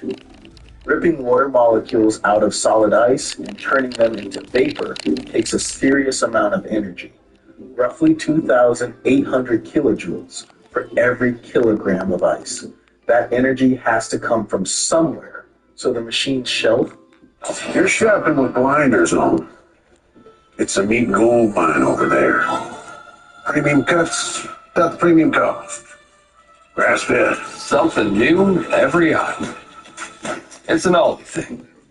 Hendrick. Good afternoon. My name is Jordan. I'm Ethan. I'm a certified technician. I'll be working on your vehicle today. Shelf gently adds heat to feed the process. But because that energy is being spent on the phase change itself, the flour stays cold the whole time. It's the same reason sweat cools you down. So the picture some people have of a savage thermodynamic assault, snapping everything apart, is backwards. Run properly. Sublimation is one of the gentlest ways to remove water that exists, precisely because it never lets things get hot. Which raises the obvious question. If the process is this gentle, where does the freeze-dried reputation for damage actually come from? Because it's not nothing. Hold that thought. Real quick before we open up the vacuum chamber. If you want these breakdowns before anybody else, channel membership is 99 cents a month. You get early access to every episode, plus a few special videos to show off in the comments. That's it, bitch. It genuinely helps me keep paying for lab time and equipment so I can test this stuff properly instead of just repeating what everyone else says. Alright? Back to physics. Here's the honest pitch. And it's more specific than the myth. When researchers run their actual chemical profiles, freeze drying does a great job protecting cannabinoids. It even prevents the acid forms from breaking down prematurely, which is a real advantage. But the same studies find something else. Freeze drying can lose a slice of the most volatile aroma compounds along the way. Notice that distinction, because it's everything. Your total terpene weight can come out high, competitive with or better than hang dry, while the specific lightest, most fragile top notes get thinned out. So the flower isn't gutted. Its accent changes. The loudest, most delicate aromatic molecules are the ones most likely to escape, and those are often exactly the ones your nose notices first when you crack the jar. That's the truth underneath the rumor. Not no terpenes, a shifted profile. So why those specific compounds if everything stays cold? This is the part the internet always gets wrong. People say the terpenes boil off, but look at the actual boiling points at normal pressure. Alpha-pinene boils around 155 degrees Celsius. Myrcene around 167. Limonene around 176. Those are hot. Nothing in a cold freeze dryer comes anywhere near those temperatures. So, at face value, your terpenes should be perfectly safe. The missing piece is the vacuum. Boiling point isn't a fixed property of a molecule. It drops as pressure drops. Pull the pressure down deep enough, and the temperature at which a compound will happily leave as vapor falls right alongside it. So inside that deep vacuum, the lightest monoterpenes don't need heat to escape. The low pressure alone lowers the bar enough that they slip out with the water vapor. That's the mechanism, not temperature, pressure. And it means the two things you can actually control, how deep you pull the vacuum and how long you hold it, are the real levers for how much aroma you keep. Now, a warning about the numbers, because this trips up even experienced growers. When you freeze dry, you strip out water, and water has weight, so the same bud weighs less afterward. That means when the lab reports terpene percentage or THC percentage, those percentages can read higher. Not because you gained any actual compound, but because you removed the water that was diluting the measurement. Concentration went up. Total content did not.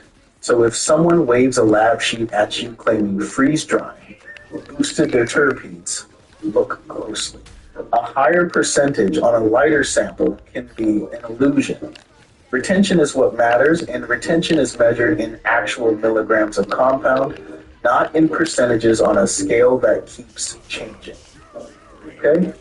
Now the damage, because freeze-dried flour genuinely can come out fragile, and I'm not going to pretend otherwise, but here's the correction that matters.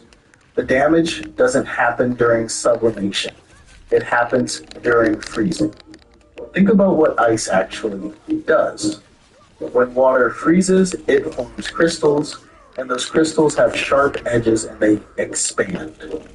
Inside the delicate cell walls of the plant, and inside the fragile trichome heads that hold your resin, growing ice crystals can physically puncture and rupture those structures from the inside. Electron microscope imaging confirms this. Pre-freezing the plant causes real, visible structural damage at the cellular level. How bad it gets depends on how you freeze.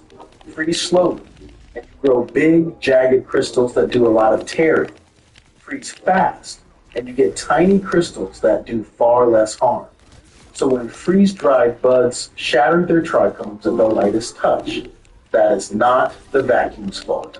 That damage was locked in the moment the water turned to ice before the drying even started. Renewal by Anderson's Fibrex material windows are scientifically proven to last. Fibrex material is 2 times stronger than vinyl, beautiful, and energy efficient. Call or visit us online today to get beautiful and affordable replacement windows.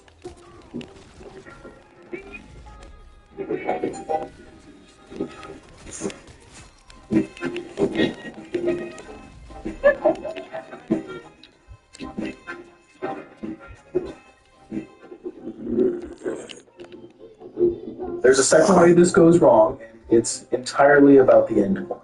It is completely possible to pull out too much moisture. A machine built for drying food will happily take your flour down to bone dry, cracker brittle, nothing. And bone dry flour is exactly where trichomes snap off during any handling, trimming, jarring, even a firm squeeze. So that beautiful bud that crumbles and drops all its frost, the experience people blame on freeze drying as a whole category, a lot of the time that's just overdrive. The method didn't fail. The operator ran it too far on a cycle designed for strawberries, not for a resin-covered flour you're trying to keep intact. which brings us to the thing that actually decides whether your freeze-dried flour is excellent or ruined, the endpoint. You're aiming for a specific moisture window, not the lowest number possible. In practice, well-cured flour lands in roughly the 10 to 12% moisture range and stabilizes at a relative humidity somewhere around 55 to 62%. The metric serious operators actually watch is water activity, which is the free available water that both microbes and your trichomes respond to.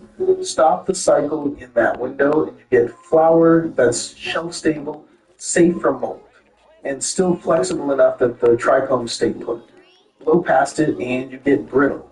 Stop short and you risk moisture problems down the line. That window is the whole game. And this is exactly where the technology in 2026 is heading. The newest equipment isn't just yanking the pressure down and walking away. It modulates the pressure through the cycle using automated bleed valves that let operators tune the vacuum to protect terpenes and avoid unnecessary oxidation, instead of running one crude setting from start to finish. Some of the latest systems are marketing terpene retention as high as 98%. That's a manufacturer's number, and I'd want to verify it independently before I put full weight on it, but the direction is real.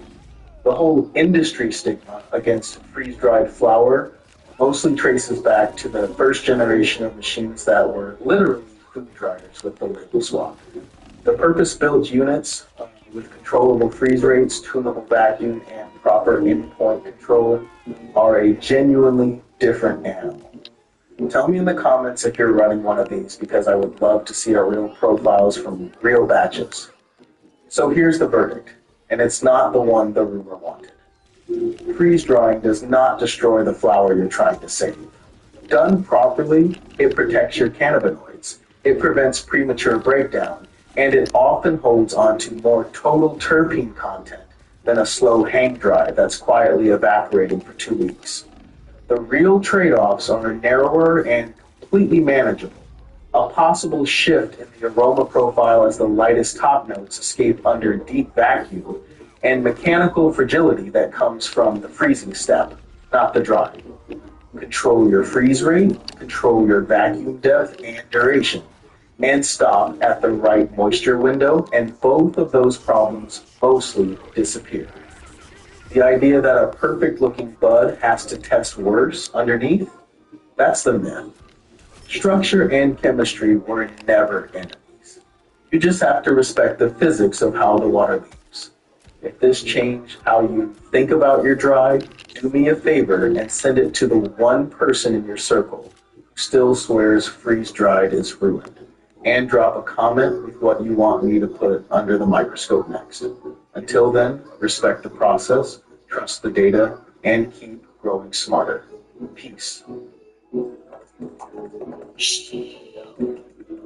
Called for a quote, and my agent Bella quoted me 3 to 4 different coverage options in less than 30 minutes. And finalized my policy. We need more people like Bella.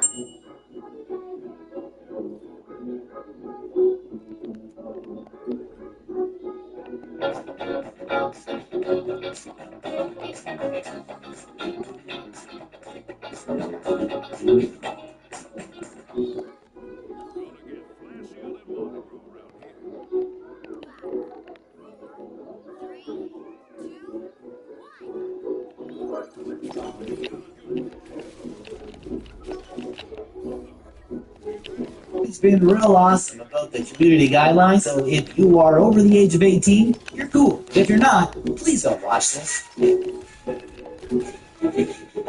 In today's video, we're taking the sick and the ugly, turning them into the cured and healthy plants, which are vibrant, full of life, ready to pack on serious resinous flowers. I'm doing this using the easiest organic methods that I know, and if you're interested, I'll show you everything I do to go from shit to fit with these plants.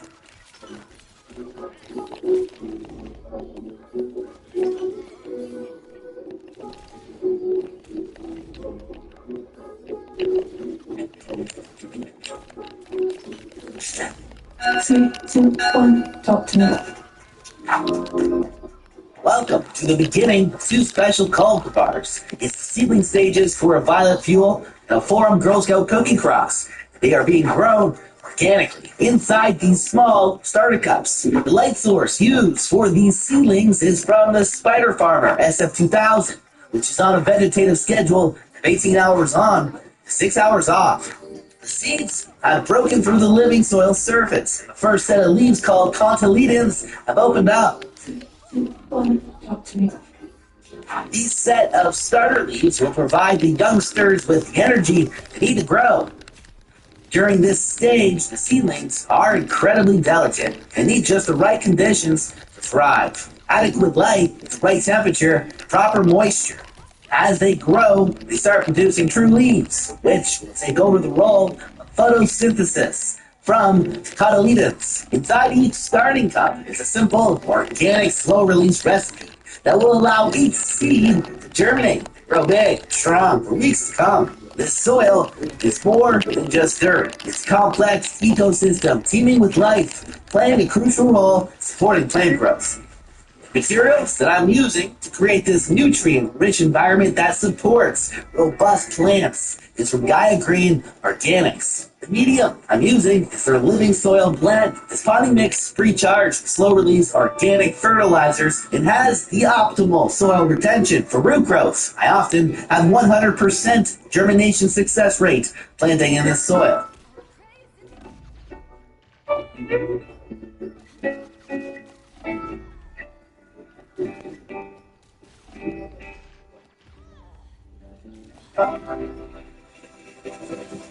But the 1-2 punch includes unprocessed manure of earthworms, otherwise known as worm castings. Now this shit is loaded with beneficial microorganisms to enhance nutrient availability and improve the soil quality. This increases the organic matter in my soil and improves the soil's uptake of nutrients and water. It's really an all-purpose fertilizer, and I use it from start to finish in all my grows, whether it's germination, vegging, or flowering.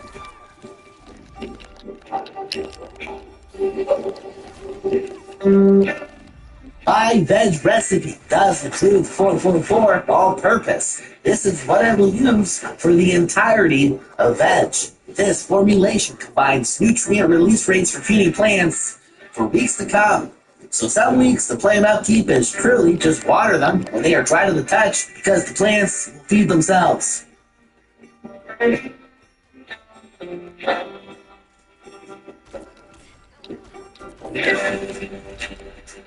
last ingredient I am trying is a new product to me. It's high-quality charcoal. This one is Black Pearl from GrowTech.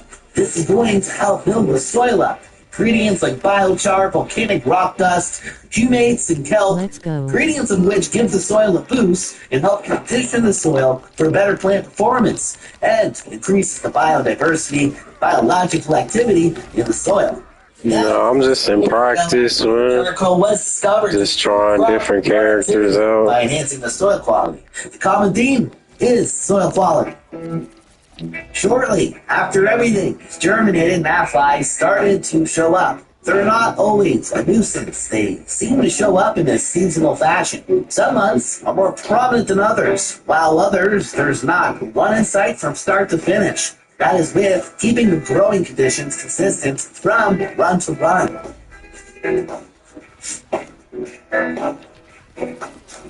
I'm implementing some basic tasks which will directly help in controlling these somewhat harmless gnats. Adding the yellow sticky traps will catch the adult flies and help reduce the repopulation count. I'll increase the airflow over the topsoil because they suck at flying in high winds. Lastly, I'll need to pay closer attention to my watering schedule and make sure the dryback happens. All these things should help control the minor issue.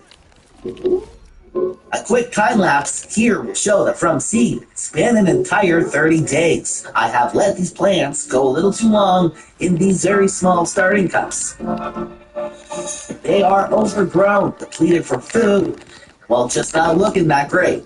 What they need is a fresh transplant into bigger pots with rich, living soil, ready for welcoming roots. What they need is a little more attention. To continue with the vegging of each plant, I am mixing up more of the veg recipe you just saw.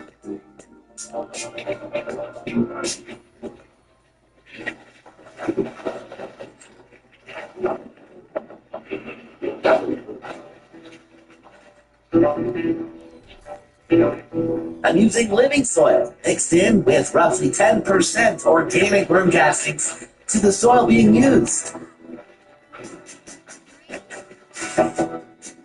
I am salad tossing in 444 all-purpose fertilizer at 3 tablespoons per 1 gallon, medium used, and a little added biochar as the cherry on top sort of thing. Not necessarily required to have the same results, just kinda helping create a richer, better soil for water and nutrient uptake. And a little sprinkle poo, mycorrhizae. This will help the root system draw nutrients from the rich soil I'm mixing up. Each plant received a 1 gallon plastic pot as their new home.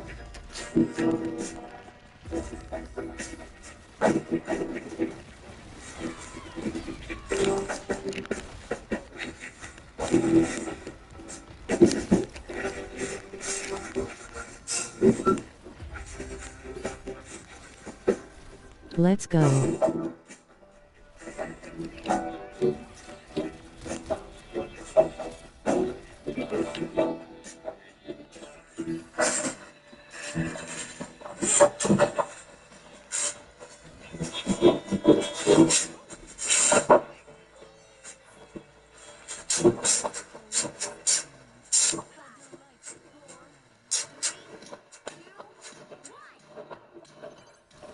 Doesn't take long before all the plants fully back to a luscious, vibrant, healthy green. Hardened stems turning back to soft and valuable ones.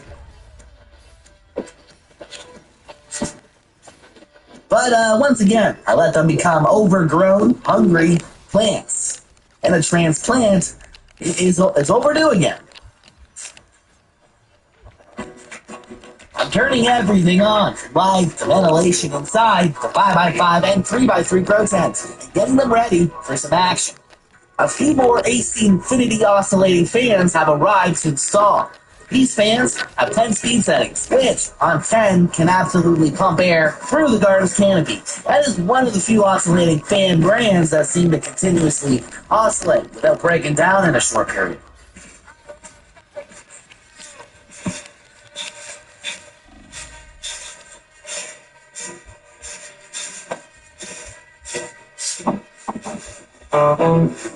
Back to mixing up more soil, but this time it's for plants getting ready to enter the flowering cycle. Starting off the 1-2 punch, using Gaia Green's living soil as my medium, and adding in my worm castings at roughly 10% to the living soil being used.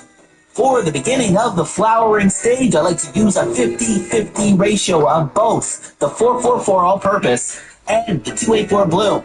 This is being added at 3 tablespoons per 1 gallon of medium used. And I'm going to sprinkle in more of the biochar soil builder. It's not a necessary must in this recipe, but it is most certainly still going to help the cause what I'm trying to do here. Crowtech was kind enough to supply some of this along with the Synergy mycorrhizae, so I'm using it. But do not think it's a must to have the same results. That's the thing about organic growing. There's plenty of amendments out there that you can add into this very recipe to make it your own. The staples I would not grow without would be the worm castings, the 444 all-purpose, as well as the 284 bloom. That's what you need on top of your soil base to go from start to finish. Okay, I have my rich soil, eggs, worm castings, the 444. That's the thing about organic growing. There's plenty of amendments out there that you can add into this very recipe to make it your own. The staples I would not grow without would be the worm castings, the 444 all-purpose, as well as the 284 bloom. That's what you need on top of your soil base to go from start to finish.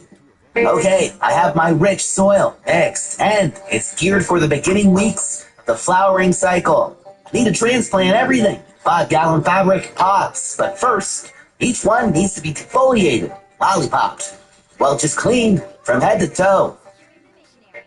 They have grown a considerable size in these 1 or 1.5 gallon plastic pots, which will make it easy to fill out the tanks upstairs. The question is, how quickly can these plants recover from being depleted? After all, this is organic growing. Everything happens at a slower pace.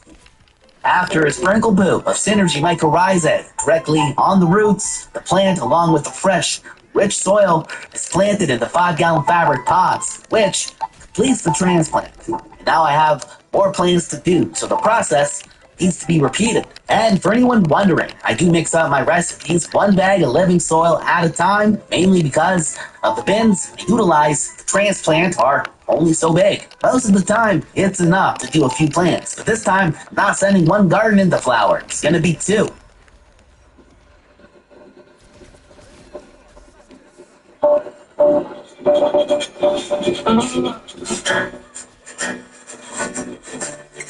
This is how it went.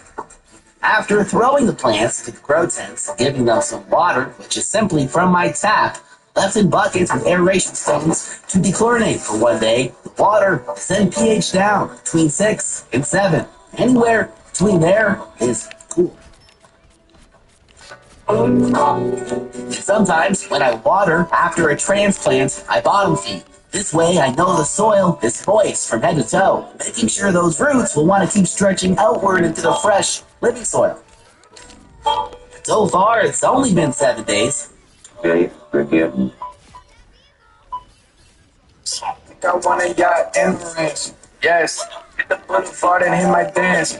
Everybody wanna be a boss, but they can't. But they motherfucking can't go over anything like brands. Headed to my old hoes, follow y'all like I'm in France. Hey, now I eat hors d'oeuvres and get them started my events. Fuck up on my face, please, and thank you in advance. Hey, like, hey, yeah, you know the game. There's something in my face. Bitch, you never change. I got money in the bank, and I watch the IRA. Put the drinks on my tab, and the bitch on the left. And oh yeah.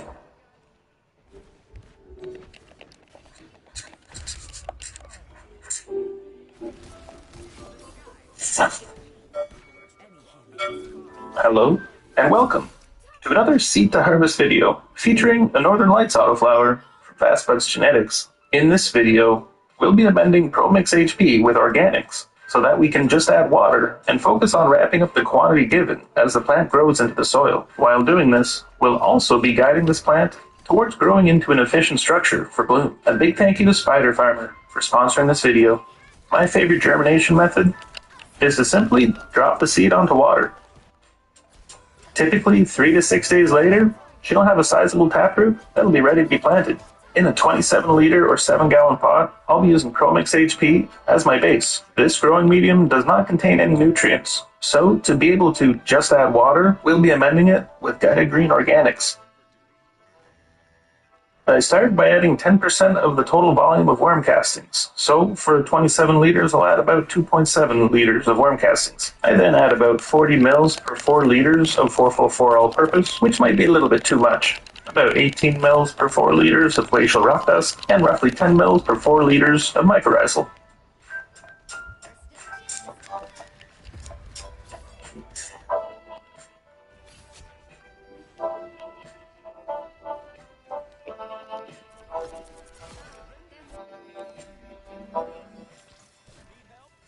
This seedling has been sitting on water for about 4 days now.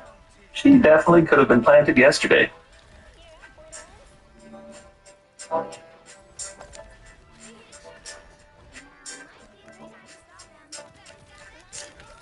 After placing the seedling into the soil, I watered her in with 500 mils of dechlorinated tap water. I think that there's probably less risk of burying your seedling if you add the water before the seed, and then plant the seedling into moist soil. I then add a small humidity dome cut from a plastic bottle to help keep the seed shell moist. This plant will start off being grown under 18:6 light, and then I'll eventually change it to 20 hours on, 4 hours off, for no real reason. I've just been testing out different light schedules. This garden is powered by an SF4000 light.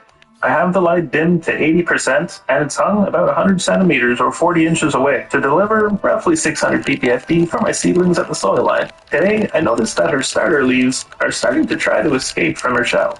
I know I probably should have more patience, but I don't. After the shell has been popped off, all that's left is the membrane to be slid off of the plant like a sweater over its head. Welcome to day 1, little northern lights. The soil had dried back all the way to the seedling, so it was time to water again. It's important to allow for that dry back to prevent the seedling from damping off. Keep note of how close to the seedling that I'm watering. As we water with more quantity, we'll increase the diameter around the plant of which we're watering. I don't like to spread my butter out too thin. 2 days later, on day 3, I watered her with 500 mils of dechlorinated tap water.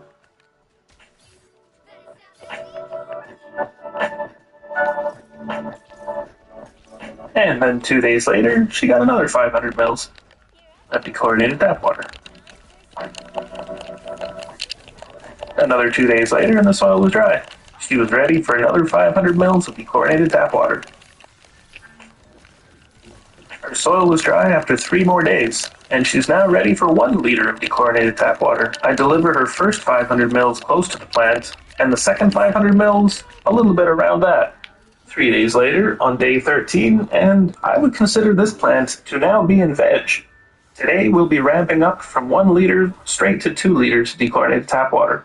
There's 2 time periods where these plants accelerate their growth rate, especially in their roots, and it's important to match the root mass with an appropriate amount of water to allow for exponential growth.